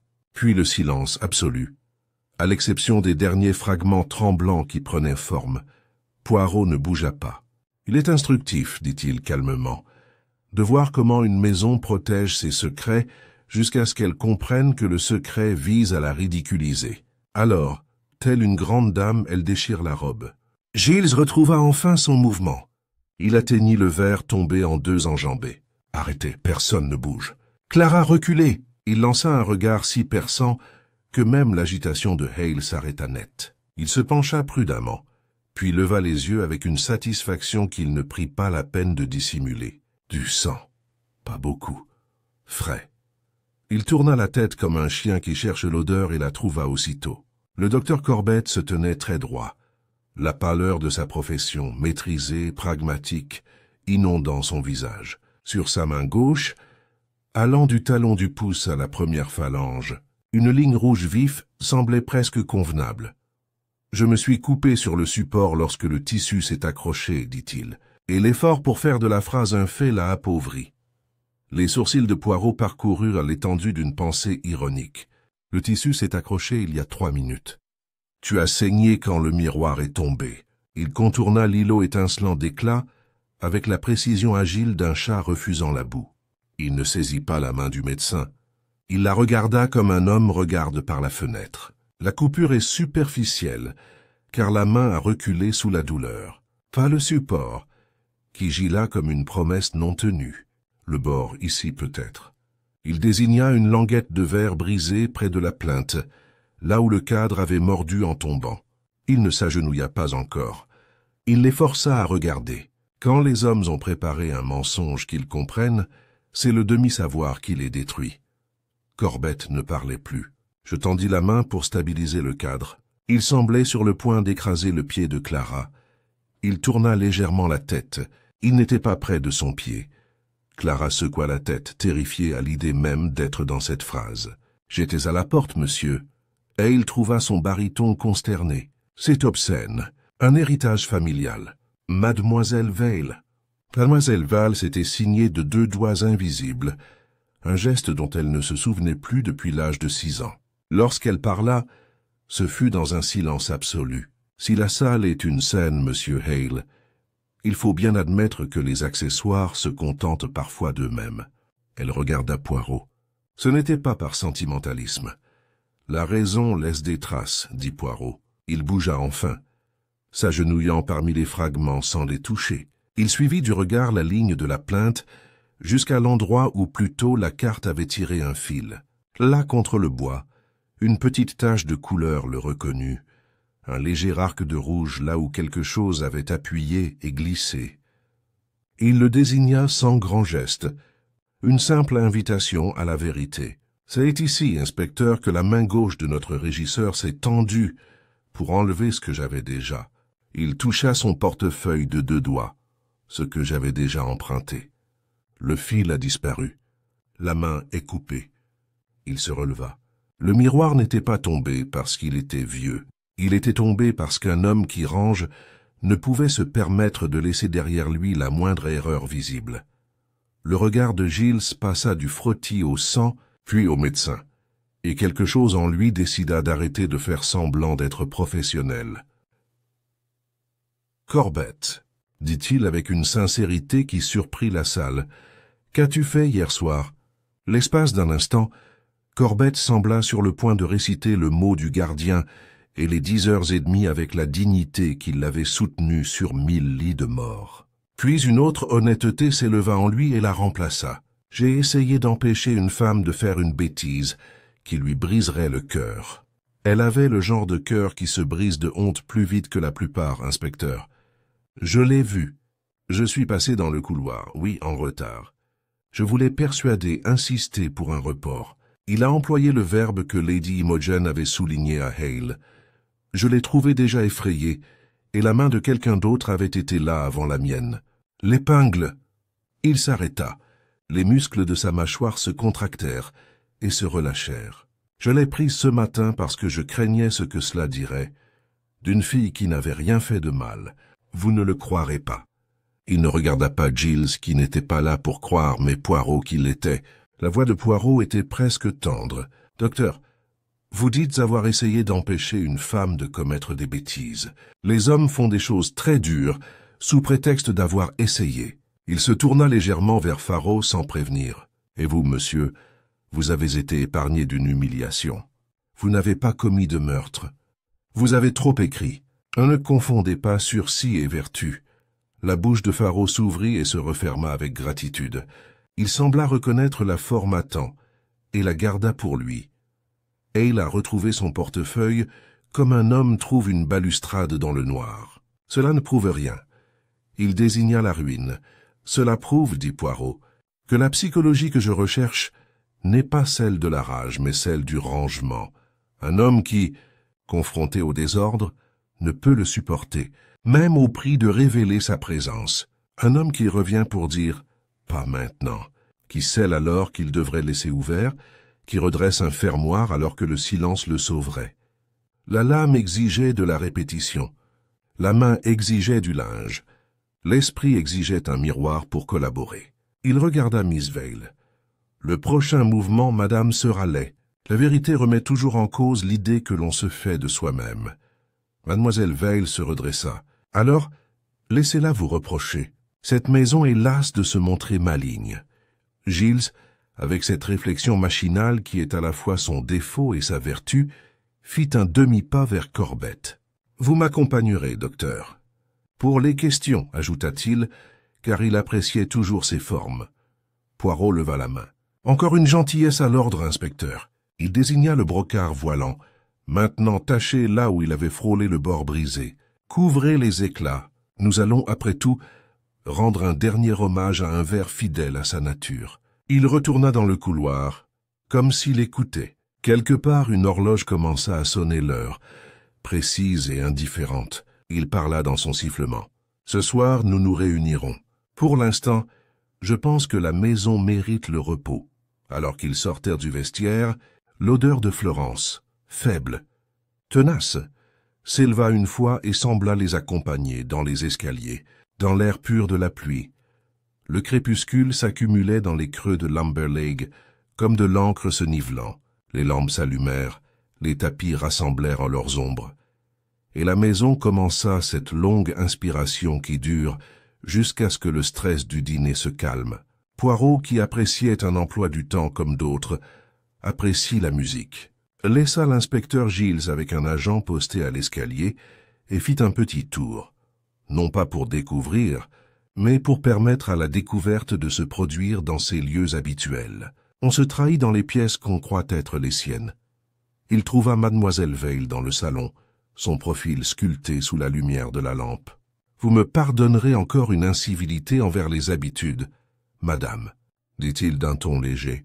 « Sous clé, le bureau de votre nièce. » Et les paquets de secrétaires, surtout ceux noués d'un ruban rouge, rangez-les là où un homme bien rangé ne les regarderait pas.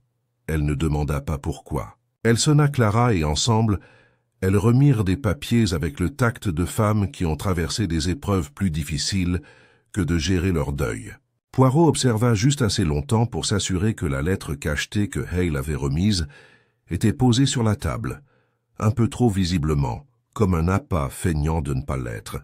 Puis il les quitta et traversa la galerie, entraînant Hastings avec lui comme un second pas.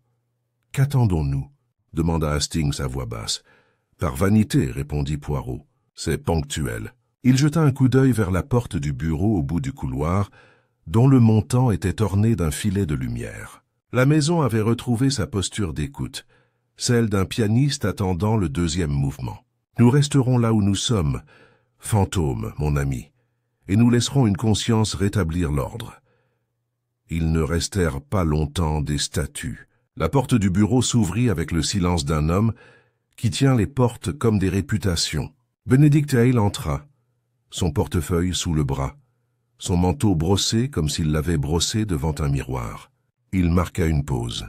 Son regard se porta brièvement sur le bureau de Mademoiselle Vale, puis se détourna. Il alla droit au secrétaire dans le hall. Une nouvelle pause, celle d'un homme hésitant entre deux choses. Puis, comme s'il se souvenait de la dignité même qui lui avait été confiée, il prit la lettre cachetée et un petit paquet sous celle-ci et les glissa dans sa valise.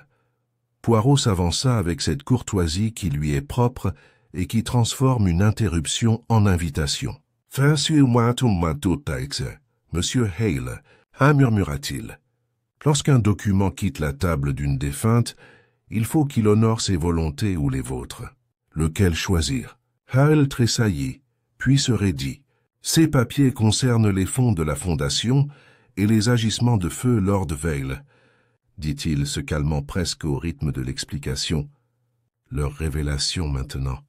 Il avala un goût inattendu. La ruine est un mot indélicat. Ils sont plus en sécurité avec moi. Plus sûrs parce qu'ils brûlent proprement. Poirot pencha la tête. Allons là où le papier aime prétendre que le feu est un accident. Dans le bureau, la grille était posée, une boîte d'allumettes disposée avec une économie domestique rigoureuse. Le calme de Hale s'illumina. En dessous, un autre homme faisait les 100 pas. Il posa sa mallette sur le bureau, l'ouvrit et en sortit le petit paquet. Il ne brûla pas la lettre. Pas encore. Il brûla d'abord une bande de linge, pas plus de 2 centimètres. Hastings sentit dans la première volute de fumée une odeur légèrement médicinale et absurdement domestique, comme une chambre d'enfant lavée pour le plaisir d'une nourrice. Le fil du portefeuille de Poirot portait le même spectre de phénol. Hale leva les yeux et vit cette reconnaissance, mais il la interpréta mal. « Pour vous montrer que les preuves sont trompeuses, » dit-il, les mains presque fermes. « Un morceau de tissu est un morceau de tissu. »« Vous êtes un piètre magicien, » dit Poirot, « et non notre régisseur. » Il tendit 2 doigts et leva l'allumette qui attendait d'être frottée. Le bon magicien n'explique jamais son échec. Il punit le public pour l'avoir vu. Il ne regarda pas le papier froissé, mais le plus gros paquet que Hale n'avait pas encore brûlé.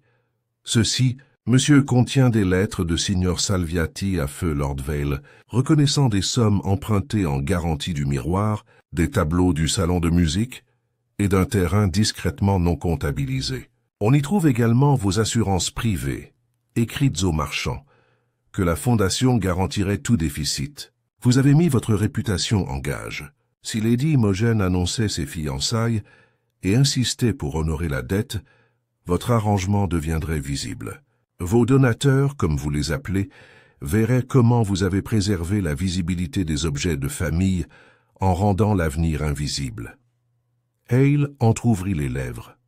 Le démenti arriva, s'habilla pour le tribunal et constata qu'il n'y avait pas de tribunal. Il referma le dossier très doucement et s'assit. « J'ai servi cette maison, » dit-il, mais ses mots étaient plus petits que la chaise, plus petits que la lampe, plus petits que l'homme qui les avait crus. La Fondation doit faire preuve de stabilité. La société ne récompense pas la vérité lorsque celle-ci est mathématiquement incommode. Il déglutit à nouveau. J'ai demandé à Lady Imogen d'attendre 1 semaine. Elle refusa. Je pensais... Il regarda le feu, où le linge s'était déjà transformé en cendres utiles. Je pensais à épargner son nom sinon sa colère, puis a trouvé une solution après l'annonce. Il ajouta soudain en colère contre lui-même de l'avoir dit « Je ne l'ai pas tué. Je ne suis pas théâtral. Je suis lâche mais respectable. » « C'est un vice honnête, dit Poirot, et un péché différent du meurtre. » Il souleva la boîte d'allumettes et la remit sur l'étagère. « Tu prendras ton paquet et tu ne quitteras pas la maison. Si tu es innocent du coup de couteau, ta culpabilité peut attendre un magistrat qui apprécie l'algèbre. Sinon, tu me feras plaisir en essayant de fuir, avant que j'aie bu ma tisane. » Hale semblait sur le point de pleurer ou de mordre quelqu'un. Il ne fit ni l'un ni l'autre. Il ferma sa valise et s'assit avec, à genoux, comme un pénitent avec un recueil de cantiques. De retour dans le couloir, Hastings expira. « Tu t'es joué de lui comme d'un poisson. »« Je l'ai joué comme un miroir, » dit Poirot. Il voulait se voir comme un gardien. « Je lui ai laissé le costume pour qu'il puisse abandonner les armes. » Il regarda dans la cage d'escalier, où l'odeur du parfum florentin s'était atténuée, mais ne s'était pas dissipée. Encore de la vanité, mon ami. La peur du meurtrier n'est pas la prison. C'est d'être perçu comme ridicule. Il n'avait pas encore atteint le hall lorsqu'une légère secousse parcourut la maison. Aucun bruit, exactement. Un changement de pression. Comme une porte qui s'ouvre là où il ne devrait pas. Clara apparut en haut de l'escalier de service, les yeux écarquillés. « Monsieur, s'il vous plaît, Mademoiselle Vale. » Elle reprit son souffle. Le téléphone sonna. Un étranger. Il demande Lady Imogen comme si elle était vivante. Lorsqu'on lui dit, elle jeta un coup d'œil involontaire vers le cabinet de toilette, la ligne se raccrocha. Puis il dit qu'un rendez-vous devait être honoré ce soir, sinon il retournerait à Florence et enverrait des lettres. Salviati. Ah, dit Poirot, nullement surpris. Les morts circulent plus vite que les ragots, mais pas aussi vite que la nécessité. Il monta l'escalier comme s'il s'agissait d'une collection de preuves, prête à être lue. « Hastings, demande à l'inspecteur Giles d'être très stupide encore un peu. Nous allons, comme disent les Anglais, le faire patienter. » Mademoiselle Val les reçut, le récepteur en main comme un oiseau hésitant entre mordre et chanter. « Il insiste, dit-elle. Il refuse de donner des noms. Il dit que Lady Imogen a promis l'argent au café San Luca, Charing Cross, à 20 heures. Il dit qu'il acceptera d'un représentant de confiance. Il dit, la bouche crispée, qu'il a une déclaration sous serment signée par Lord Vale reconnaissant le prêt. Poirot prit le combiné et laissa l'Italien s'exprimer sur le fil. Il répondit dans un français empreint de courtoisie et d'une pointe d'intransigeance. Il indiqua une heure légèrement plus tardive. Il prit soin de répéter d'un ton léger que Lady Imogen ne viendrait évidemment pas. Il s'arrangea avec la plus douce obstination pour envoyer un médecin porteur d'un mot de la Fondation, car celle-ci avait toujours été si pointilleuse. Il raccrocha et regarda le docteur Corbett, qui avait franchi le seuil et avait entendu juste assez pour lui faire monter le sang au visage. « Non », répondit immédiatement Corbett, car il avait appris à refuser le premier mauvais traitement. « Je ne servirai pas d'appât. En tant que médecin qui s'occupe des affaires d'un patient, corrigea Poirot, et en tant qu'homme qui ne supporte pas le désordre. Vous partirez parce que vous ne pouvez supporter ce qui arrivera si vous ne le faites pas. » Il leva la main avant que la protestation ne trouve son origine. « Je ne vous envoie pas pour vous faire prendre. Je vous envoie parce que l'homme qui a organisé le théâtre d'hier soir ne peut supporter une scène qu'il n'a pas planifiée. Il ira au café, où il tentera d'en empêcher un autre. Quoi qu'il en soit, il bougera. Et lorsqu'il bougera, il cessera de nourrir ses mensonges et exposera l'infection. L'inspecteur Giles, convoqué, s'y est opposé par principe. Ça sent le drame. Je préfère un mandat. Votre mandat sera signé tout seul à 8h10, dit Poirot. Postez 2 hommes devant le café et un à l'intérieur avec un journal. Placez-en un autre au coin de la pharmacie, là où un homme pressé commet l'erreur de se croire invisible. Et gardez-en un ici. Il jeta un coup d'œil à l'escalier qui menait aux chambres, où le silence du début de nuit s'installait, car si notre meurtrier est le genre d'homme ordonné que je prends pour lui, il tentera d'abord une correction domestique. Il cherchera un papier, une épingle, une fiole de parfum, un simple fil dont il n'a pas tenu compte. La maison lui laissera juste le temps d'être lui-même. Le regard de mademoiselle Val était fixé sur son visage avec une concentration qui aurait déstabilisé un homme moins doué. « Et si vous aviez tort? Alors, j'ai demandé la mauvaise chose aux bonnes personnes et je m'excuserai jusqu'à ce que ce soit comique, » dit Poirot. Il se tourna vers Clara, qui avait déjà rôdé comme des moineaux. « Mademoiselle, prenez ceci. » Il lui tendit la bouteille Florentine, fraîchement bouchée. « Placez-la dans le placard du petit salon et verrouillez la porte. Puis apportez-moi la clé. Si quelqu'un vous la demande, vous devrez dire que vous sentez un mal de tête se préparer et que vous avez pris des sels. C'est un excellent mensonge, car c'est vrai. La peur a une odeur. » Clara prit la bouteille comme un calice. Hastings observa le visage de Corbett tandis qu'elle s'éloignait. Le regard du médecin suivait la bouteille avec une intensité qui pouvait être imputable à la culpabilité ou à la curiosité professionnelle. Giles le remarqua également et plaça son agent à l'économie de braconnier au coin du couloir. Hale, serrant son portefeuille comme un confessionnal, s'affaissa sur une chaise et parut soudain 10 ans plus vieux. Adrian Farrow, privé de l'occasion de dramatiser, se tut, ce qui le réconforta. L'horloge du hall commença à sonner les quarts. Poirot lissa ses manchettes, comme si l'heure était son valet. « Nous sommes presque arrivés à l'endroit, » dit-il doucement, « où les petites cellules grises, après avoir compté et rangé, doivent être cruelles. Ce n'est pas la cruauté de la police, c'est la cruauté de la symétrie. » Il regarda vers l'entrée obscure du vestiaire, voilée maintenant de brocart et silencieuse, comme une cage fermée.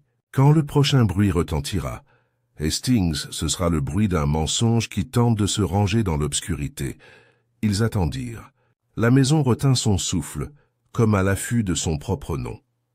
Quelque part dans le quartier des domestiques, une bouilloire claqua. Dans la galerie, une planche laissa échapper une petite plainte ancestrale. Le reste fut un silence délibéré, et la sensation d'une main quelque part, tendue pour redresser ce qui aurait dû rester de travers. Le silence s'épaissit jusqu'à presque se réduire à une forme.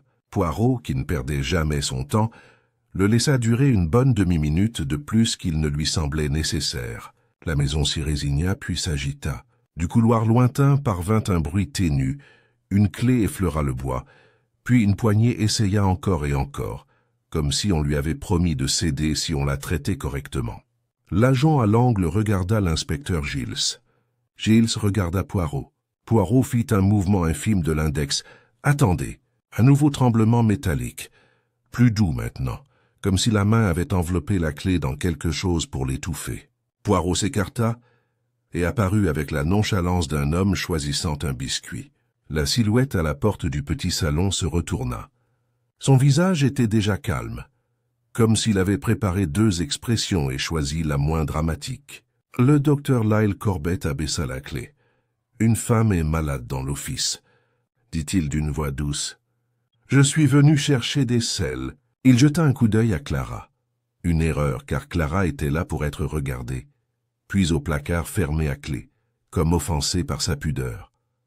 Clara retrouva son courage comme un mouchoir. « Nous avons du sel, monsieur. » « Dans le garde-manger. » Le sourire de Corbett changea sans bouger. « Par habitude, » dit-il. « Je préfère garder les provisions au centre. » Poirot lui retira délicatement la clé des doigts. Le docteur ne résista pas et ne céda pas. « Nous les centralisons pour vous, » dit Poirot, et le double pronom était une gentillesse et un piège. Il déverrouilla l'armoire, tendit le petit flacon bleu à Clara et fit tourner le parfum florentin d'un quart de tour pour que personne ne voie l'étiquette. « Fermez-le, s'il vous plaît. » Il rendit la clé à Clara, pas au docteur. Un des éléments s'était enclenché là où lui seul pouvait l'entendre. Le regard de Giles disait « Dis le mot ». Le petit hochement de tête de Poirot signifiait « Pas encore ». Les hommes bien rangés sont patients jusqu'à ce qu'ils ne le soient plus. Il ne faut pas les relever trop tôt. À 8h moins 20, le plan s'envola en éclats. Un agent en civil sortit le premier, sifflant fort. 10 minutes plus tard, le docteur Corbett prit un chapeau et, sous des protestations pour la plupart formelles, se rendit à une escorte avec pour instruction de rencontrer l'Italien et de ne rien faire. Giles suivit en dernier avec un 2e homme. grommelant à propos des cafés, des Français et du romantisme de la dette étrangère, sa façon de se calmer. Benedict Hale resta dans le salon, sa valise fermée et le visage comme une fleur pressée. Adrian Farrow se dirigea vers la salle de musique et ne s'assit pas tout à fait au piano. Ses mains restaient hésitantes sur les touches. Poirot n'alla pas à Charing Cross. Il avait mis en mouvement une autre géométrie. Il plaça Hastings au pied de l'escalier principal et lui-même dans le petit carré du couloir qui donnait sur 3 pièces à la fois. Miss Vale, obéissant à une loi qui lui était propre, se retira en haut de l'escalier d'où elle pouvait entendre et être entendue sans gêner ni l'une ni l'autre. Clara rôdait, renvoyait et revenant sous un prétexte si fréquent que renvoyer en devenait ridicule. Le vent s'était calmé avec la tombée de la nuit. Il sifflait sous les avant-toits et faisait siffler la pluie sur les dalles, comme un murmure pour la paix de tous, sauf des morts. À 8h15, le téléphone du hall sonna une fois puis s'arrêta, comme rappelé à l'ordre à la dernière seconde. À 19h, un panneau dans la galerie se plaignit, puis, plein de ressentiment, cessa de se plaindre. À 8h23, Clara disparut. Cela se produisit comme les disparitions ordinaires, dans une phrase qui ne finit pas. Elle était au buffet, puis disparut. Poirot sentit l'espace vide, comme un courant d'air. Il n'appela pas, il compta, et à 10, il se dirigeait déjà vers le couloir des domestiques, Hastings à ses côtés.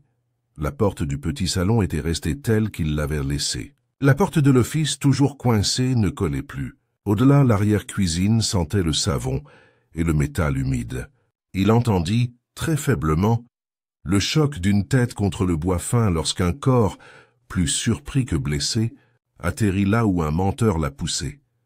Clara était dans le placard à balai, assise sur un rouleau de corde, l'indignation dissimulant un soulagement. « Il veut l'odeur », lâcha-t-elle, avant même qu'on ne lui pose la question. Il dit que les sels étaient... Elle déglutit. « Pas maintenant. » Et puis il me poussa, juste un peu, et je heurtai. Elle toucha le mur du placard comme pour l'adoucir. Il se dirigea ensuite vers le petit salon. Sa manche sentait l'opération. Hastings l'aida à se relever furieux et d'une tendresse absurde. « Avez-vous vu son visage ?»« Non, seulement sa manchette. Il y avait des lettres dessus. Kelsey, elle grimaça. « Je suis désolé, monsieur. Je ne suis qu'une bonne.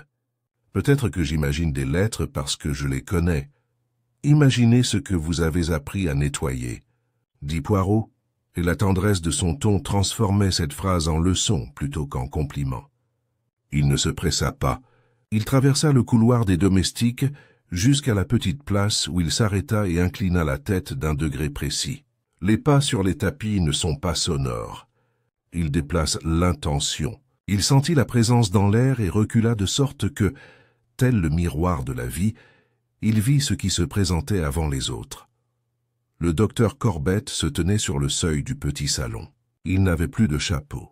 Ses cheveux brillaient sous la pluie. Sa main gauche, bandée à la hâte, était plus foncée à la paume.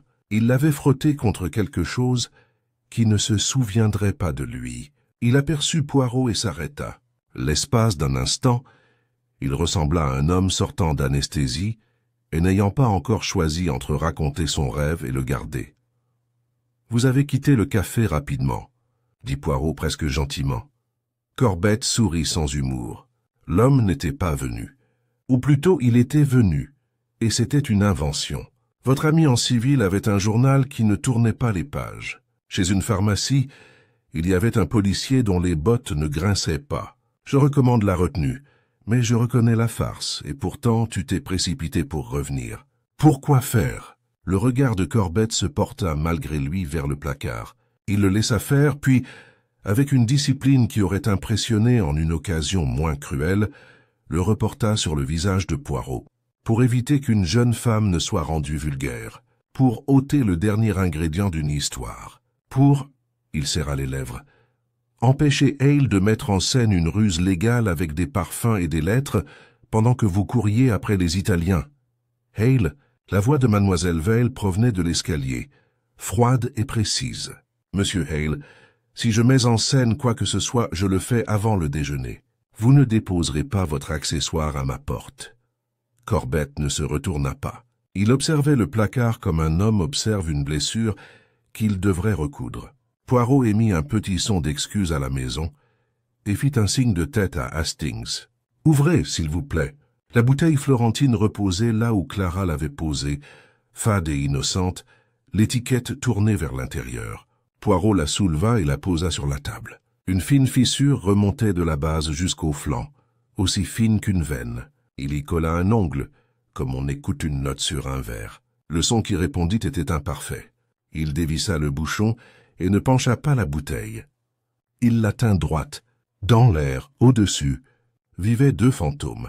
L'Aqua di Fiori et en dessous, à peine perceptible pour ceux qui connaissaient les hôpitaux, une légère stérilité, du phénix, et quelque chose de plus subtil comme de l'éther demandé et refusé. Il regarda Corbett. On avait une tête d'épingle avec ça. L'huile adoucirait l'entrée. Le parfum rejetterait la faute sur l'Italie. Le phénix donnerait à sa main l'impression d'être propre. Corbett ne dit rien. Il paraissait très fatigué. Pas honteux, la honte avait été dépensée plus tôt pour des économies plus modestes. Poirot continua comme s'il décrivait une affaire à des étudiants. « Hier soir, vous êtes arrivé après 10h30 avec de bonnes intentions qu'on pouvait encore qualifier de bonnes. Vous avez trouvé la scène déjà à moitié préparée par un avocat qui souhaitait des délais et par un amant qui souhaitait du drame. Vous avez instauré l'ordre. Vous avez déplacé la chaise d'1 centimètre pour rendre la mort plus efficace. Vous avez placé la goupille là où une main pouvait la saisir sans regarder. Vous croyez, parce qu'il faut continuer à y croire, que l'ordre sauve les gens d'eux-mêmes. Il n'éleva pas la voix. Lady Imogen était gentille avec vous, je crois. Vous n'aimiez pas le talent d'Adrian Faro pour le désordre. Et surtout, vous craignez... Il chercha jusqu'à trouver la tendresse adéquate d'être ridicule à vos propres yeux si la maison se mettait à jaser sur la morphine. Les visites tardives et les palpitations qui n'étaient pas seulement d'origine cardiaque. Vous avez donc créé un tableau dans lequel vous n'étiez pas présent. Un bruit s'éleva de la porte derrière eux. Ce n'était pas un sanglot. C'était le bruit qu'un homme fait lorsqu'une description refuse de le laisser anonyme. Benedict Hale était arrivé sur le seuil et gardait son visage où il devait être, dans le noir. Mais son souffle avait trouvé la lumière. Il dit à l'air libre, « Il m'a demandé le mois dernier des fonds discrétionnaires pour des points-soupirs inadaptés aux grands livres. J'ai refusé. Je n'avais pas le droit d'accorder. Il avait le droit d'essuyer un refus. Ce n'est pas un voleur. C'est que... » La voix de Hale se brisa sur le mot qu'il détestait. Un gestionnaire de la honte. Corbett tourna la tête. Une brève lueur de dégoût, à l'étiquette peut-être, à l'homme qui l'avait prononcé. Il dit à Poirot, « Ça aurait été un accident. » Une infime blessure. Le cœur prend mal une surprise. Elle aurait... Il s'arrêta. Son visage changea et soudain la vérité apparut. Pas encore avouée, mais visible comme une image sous la fumée. Non, ce n'est pas vrai. Je voulais l'effrayer par défi. Je voulais la maintenir en vie en la forçant à obéir. Elle se retourna contrairement à ce que j'avais prévu et je... La phrase trouva son dernier mot dans l'espace le plus vide de la pièce. Raté. Hastings sentit la peau se tendre entre ses épaules, comme s'il attendait une lame qui ne viendrait pas. L'inspecteur Giles arriva alors, essoufflé non pas par la vitesse, mais par la conviction d'être en retard au théâtre de quelqu'un d'autre. Il jeta un coup d'œil au placard ouvert, à la bouteille, au médecin, à la femme de chambre dont les joues reprirent des couleurs. Il ne dit rien de très officiel. Il dit simplement « Corbett ». Le médecin leva les mains, paumes ouvertes. Ce n'était pas une capitulation. C'était le geste d'un homme montrant qu'elles sont vides de ce qu'on l'accuse de désirer. « Poirot, puis-je en être certain? A-t-elle souffert ?» La voix de Poirot était douce, très légère. L'orgueil souffre plus longtemps. Vous lui avez épargné cela sans le vouloir. C'est la seule clémence présente. Gilles s'avança, son mandat étant fait de posture. Vous m'accompagnerez, docteur. Nous demanderons au serveur du café de vous identifier comme l'homme qui n'a pas attendu. Nous demanderons au gardien de compter vos pas. Nous demanderons à la femme de chambre de nous parler de vos menottes et de vos pas maintenant. Et nous aurons un magistrat qui apprécie la propreté. Corbett jeta un coup d'œil autour de lui, vers la maison qui avait conservé ses habitudes et trahi son sens du rangement. Il dit à mademoiselle Val, « Je suis sincèrement désolé. Vous me détesterez à juste titre. » Il dit à Clara, « Vous dormirez cette nuit, car la peur ne peut pas répéter. » Il dit à Adrian Faro, « Rien du tout. » À Poirot, il dit tout bas, « Vous ne le déprécierez pas. » Poirot inclina la tête. « Je ne vais pas faire de concessions. » Il s'écarta tandis que Giles prenait le bras du médecin. L'horloge de l'entrée marqua la demi-heure et l'annonça, aussi exact qu'un diagnostic. Restait l'italien, restaient les lettres, restait l'agencement final des chaises et des vérités. Poirot regarda la bouteille florentine, puis remit le bouchon si précisément que la fissure se dissimula à nouveau le long de l'étiquette. « Assez pour ce soir, » dit-il doucement. « Ah, il est temps de les rassembler quand ils seront le plus fatigués d'eux-mêmes. » Le miroir, il regarda vers le vestiaire voilé, a fait son dernier travail. Maintenant, nous allons demander au visage de faire le leur. La nuit tomba avec détermination, et avec elle ce silence qui semble scruter les gens qu'elle entoure. L'inspecteur Giles avait emmené le docteur Corbett avec la froideur particulière d'un homme qui déteste tout cela et qui, par conséquent, s'y tient. Un agent en civil téléphona un jour de Charing Cross pour signaler une scène dénuée de sens. Pas d'Italien avec une enveloppe d'avocat, seulement un serveur patient et 2 policiers faisant semblant de lire. Poirot le remercia et lui demanda d'attendre que l'heure ne soit plus digne. Les hommes habitués au marchandage arrivent souvent quand les horloges semblent fatiguées. Dans la maison, les arrangements reprirent leur douce tyrannie. On alluma le feu, on modéra les lampes, on apprit à nouveau la politesse. Miss Val était assise sous le portrait d'une Val qui ne s'était jamais excusée auprès de personne. Elle enfilait et dénouait le ruban de sa plume, avec une concentration qui évitait toute réflexion. Adrian Faro se tenait à la porte-fenêtre, regardant la pluie tomber sur le gravier et se décidait à ne pas le faire. Benedict Hale resta là où il s'était installé, son portefeuille serré contre lui, tel un pénitent obéissant, qui n'avait pas encore trouvé le sens de sa prière. Poirot se déplaçait sans hâte, c'est-à-dire avec la plus grande efficacité. Il fit le tour du salon comme s'il le quadrillait avec le monde extérieur, puis envoya Hastings dans le vestibule avec des instructions si banales qu'elles avaient force de stratégie. Si un messager arrivait, il devait recevoir le colis comme s'il s'agissait de pain, payer comme s'il s'agissait de lait, et ne poser aucune question. Ce n'est qu'ensuite qu'il pourrait vérifier quel appétit il servait. À 9 heures, la sonnette retentit avec une modération qui suggéra instantanément une intention innocente. Hastings revint avec une lourde enveloppe, le modèle bon marché que les hommes respectables utilisent lorsqu'ils ne souhaitent pas susciter de commentaires. Elle était adressée d'une main étrangère soignée à Lady Imogen Vale, Vale House, Lumberley. L'auteur n'avait pas entendu que la dame ne savait plus lire. Il n'y avait pas de nom d'expéditeur, mais le coin portait un discret timbre en relief. S. Salviati, Antiquita, Via della Vigna Nuova.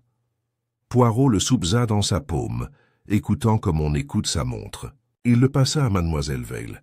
« Madame, vous allez ouvrir ceci. Vous êtes le maître de la maison. » Mademoiselle Val fendit le rabat avec un coupe-lettre dont la malice n'avait jamais été soupçonnée. Elle en sortit une liasse, une reconnaissance de prêt officiel devant témoin.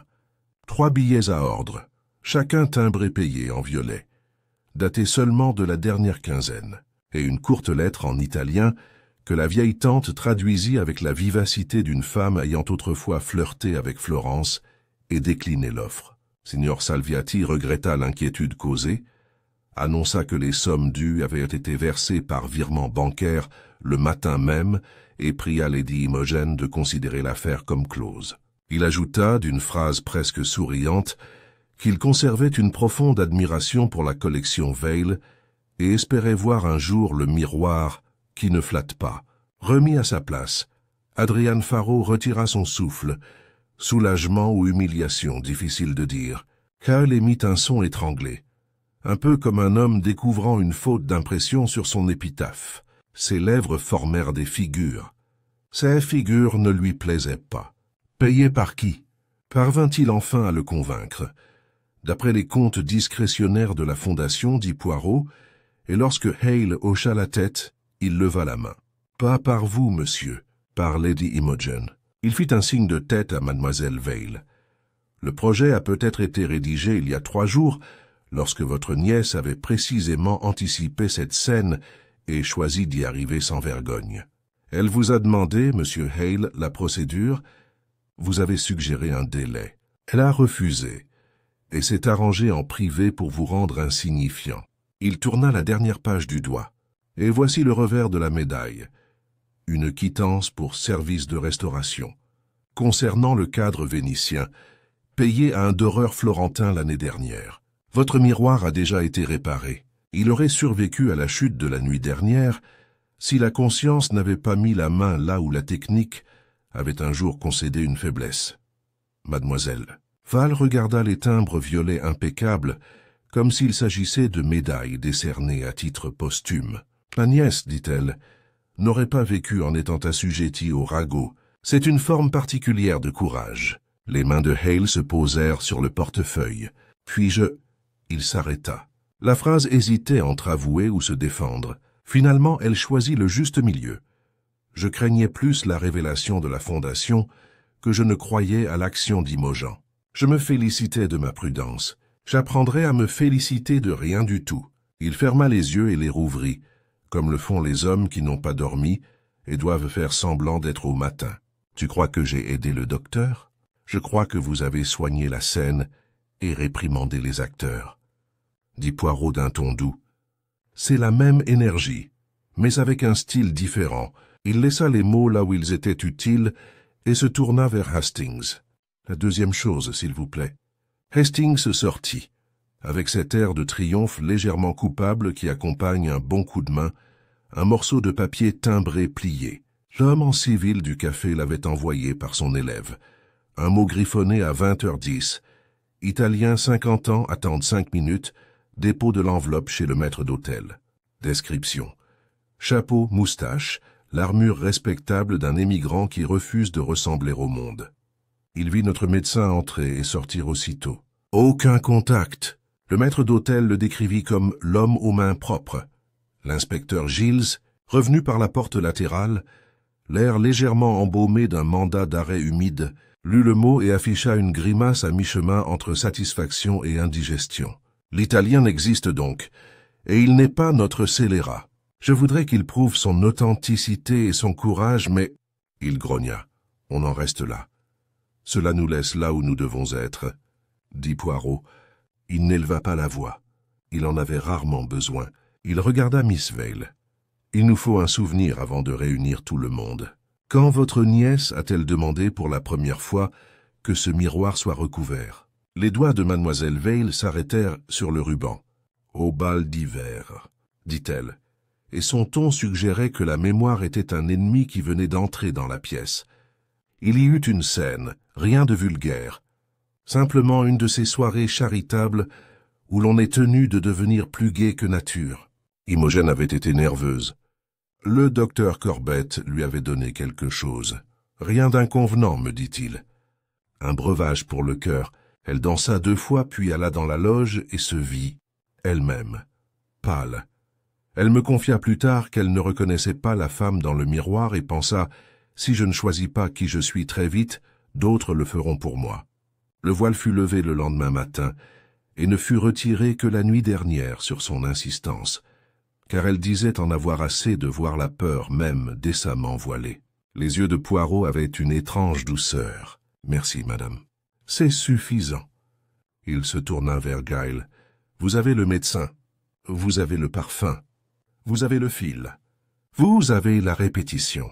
Ce que vous n'avez pas, et que vous devez avoir pour que la vérité soit plus qu'une liste, c'est la raison pour laquelle il a choisi cette méthode plutôt qu'une autre. Vous m'accorderez 10 minutes durant lesquelles la vanité est mise en débat avec elle-même. » Giles leva les mains au ciel, une résignation qui dissimulait un consentement. 10 minutes. Alors, et si votre petit théâtre échoue? Je tire le rideau sur un acte d'accusation.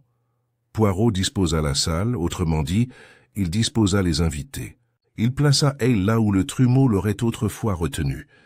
Il plaça Faro près du couvercle du piano, là où ses doigts ne pouvaient s'empêcher d'avouer leur tremblement.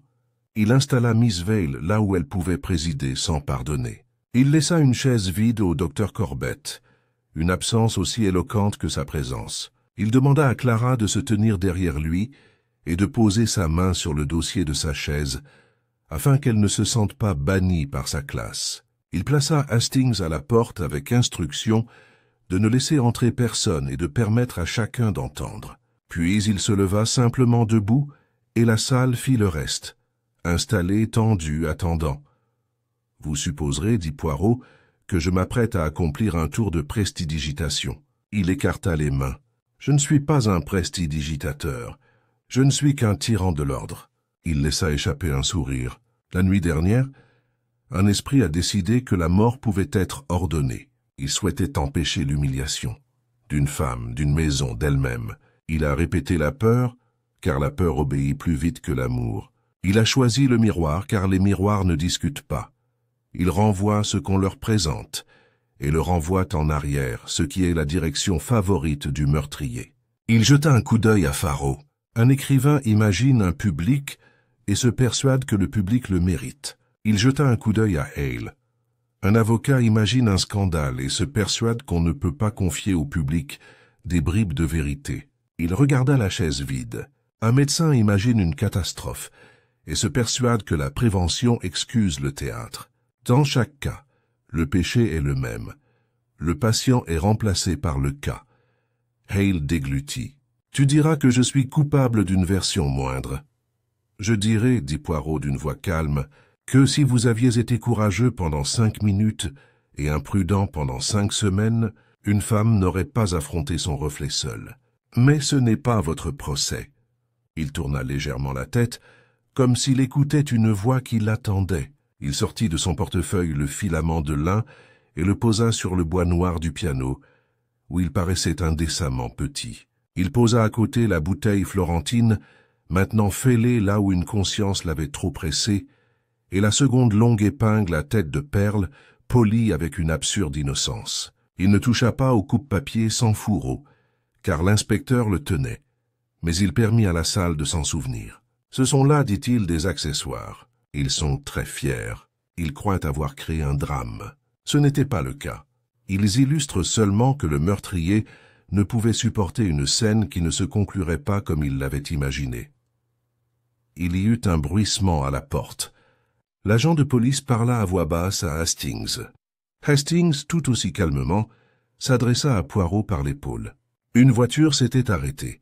Le médecin était revenu sous escorte, s'étant porté volontaire pour gagner du temps, ce que la police aurait réquisitionné en 1 heure. Giles hocha la tête. « Amenez-le. » Le docteur Corbett entra avec ce calme prudent des hommes qui préfèrent ne pas heurter les meubles, qu'il remarqua d'un coup d'œil les accessoires du piano, la chaise vide qui l'attendait, la présence de mademoiselle Vale, la posture de Benedict Hale, la façon dont les doigts d'Adrian Faro pressaient des touches invisibles pour s'empêcher de parler. Il s'assit.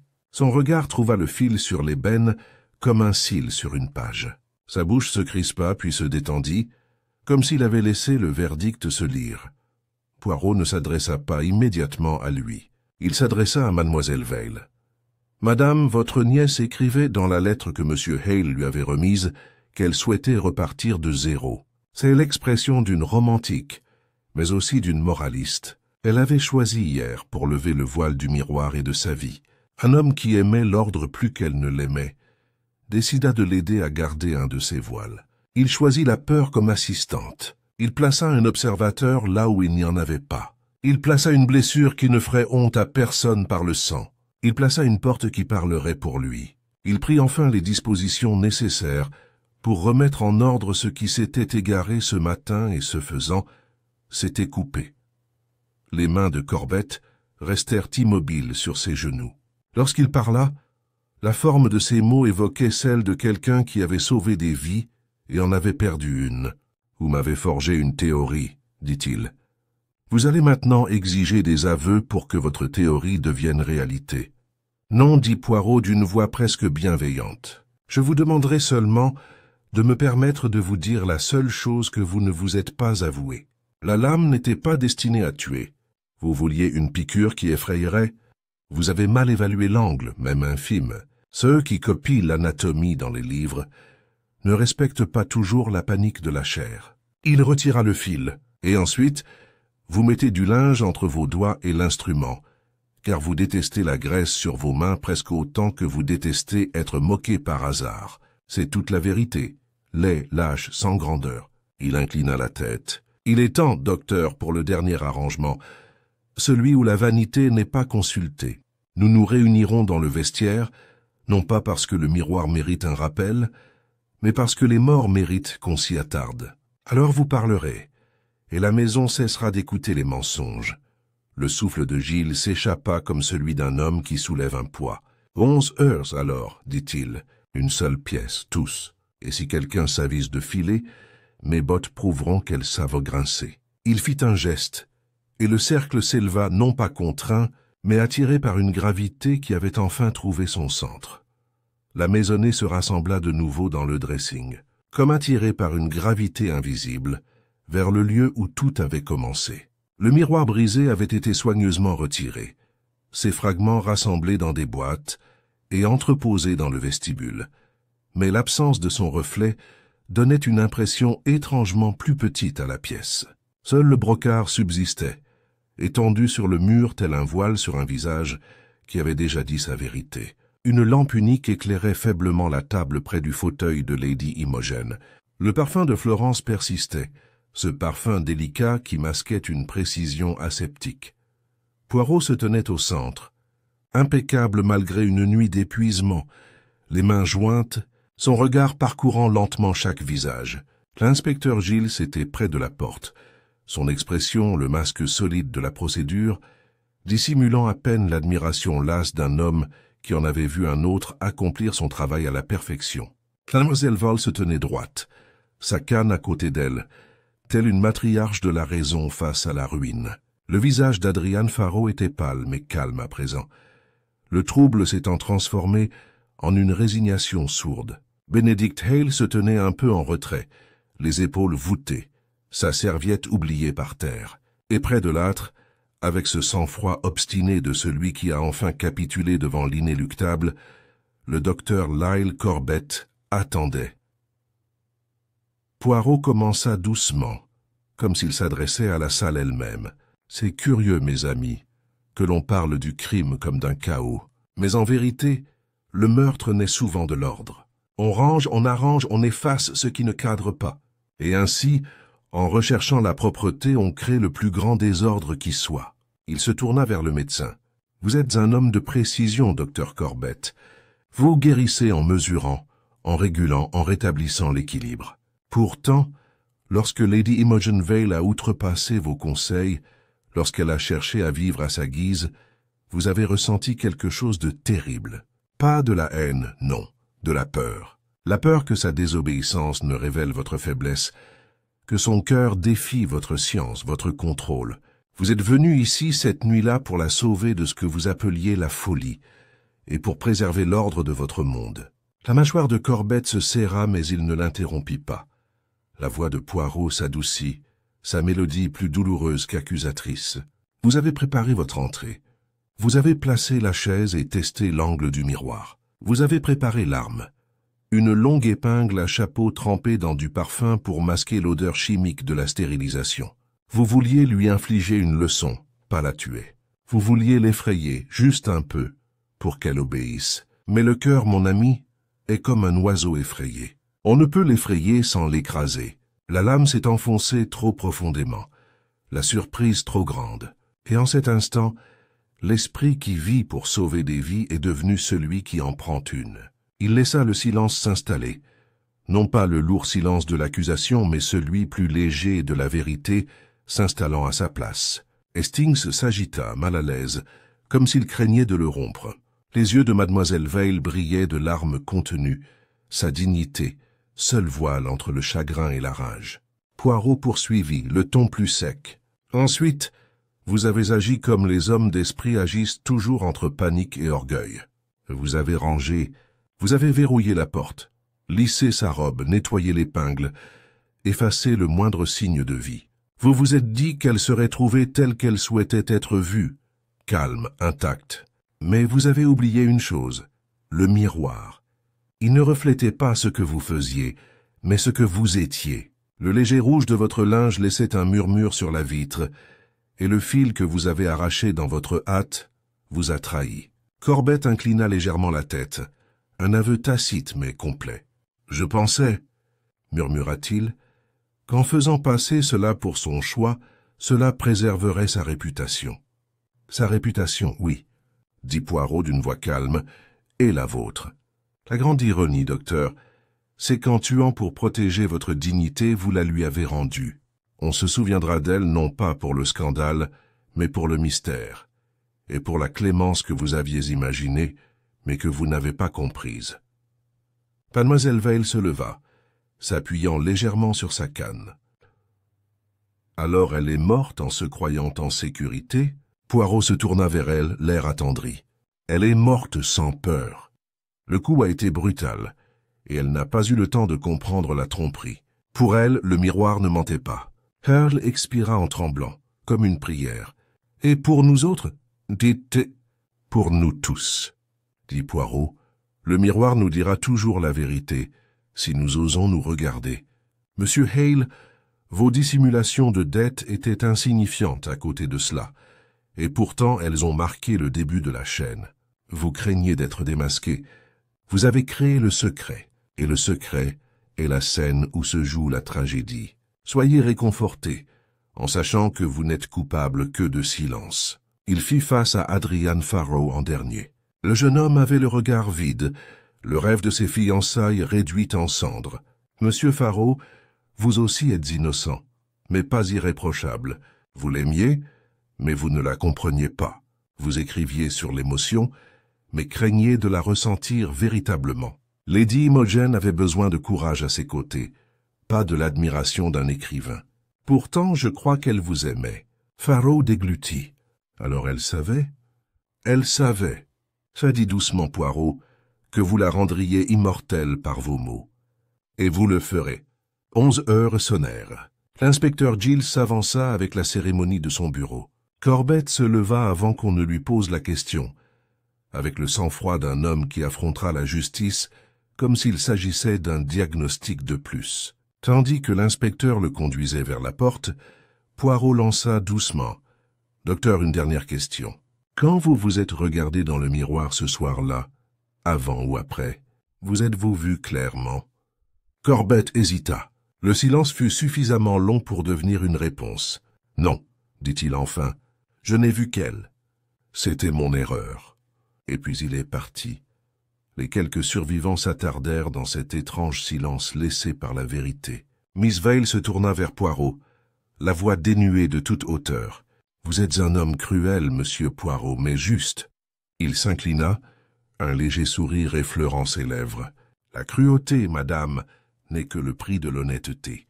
Quant à la justice, elle ne m'appartient pas. Je ne fais qu'arranger les choses pour qu'elle trouve son chemin. » Dehors, la pluie avait cessé. Poirot s'approcha de la fenêtre, contemplant la pelouse sombre, où le reflet de la maison miroitait faiblement dans une flaque, un miroir d'eau qui ne tenait plus. Hastings le rejoignit discrètement. « Eh bien, Poirot, c'était une triste histoire. Étrange, d'ailleurs. Il y avait tant de choses qui auraient pu tourner. » Poirot hocha la tête, le regard perdu dans le vide. « Tante, mais c'est là la tragédie de l'ordre humain, mon ami. Nous croyons pouvoir organiser la vie aussi proprement que des meubles. Mais la vie... » Il leva le doigt, traçant la fine fissure qui traversait encore la bouteille florentine. La vie se souviendra toujours où elle a été brisée. Ils restèrent là un long moment, le son de l'horloge marquant le retour silencieux du temps dans la maison. Poirot ajusta sa cravate, jeta un dernier coup d'œil au mur recouvert où le miroir avait jadis veillé, et se retourna pour partir. « Viens, Hastings, » dit-il doucement. « Il n'y a plus rien à voir. Le miroir a oublié, mais Hercule Poirot, hélas, ne l'oublie jamais. » Et tandis qu'il sortait dans l'air frais et humide de la nuit anglaise, le léger parfum d'Aqua di Fiori s'échappait de la porte ouverte. Un dernier murmure de Florence, de beauté, de tromperie et de la réflexion qui n'oublie jamais.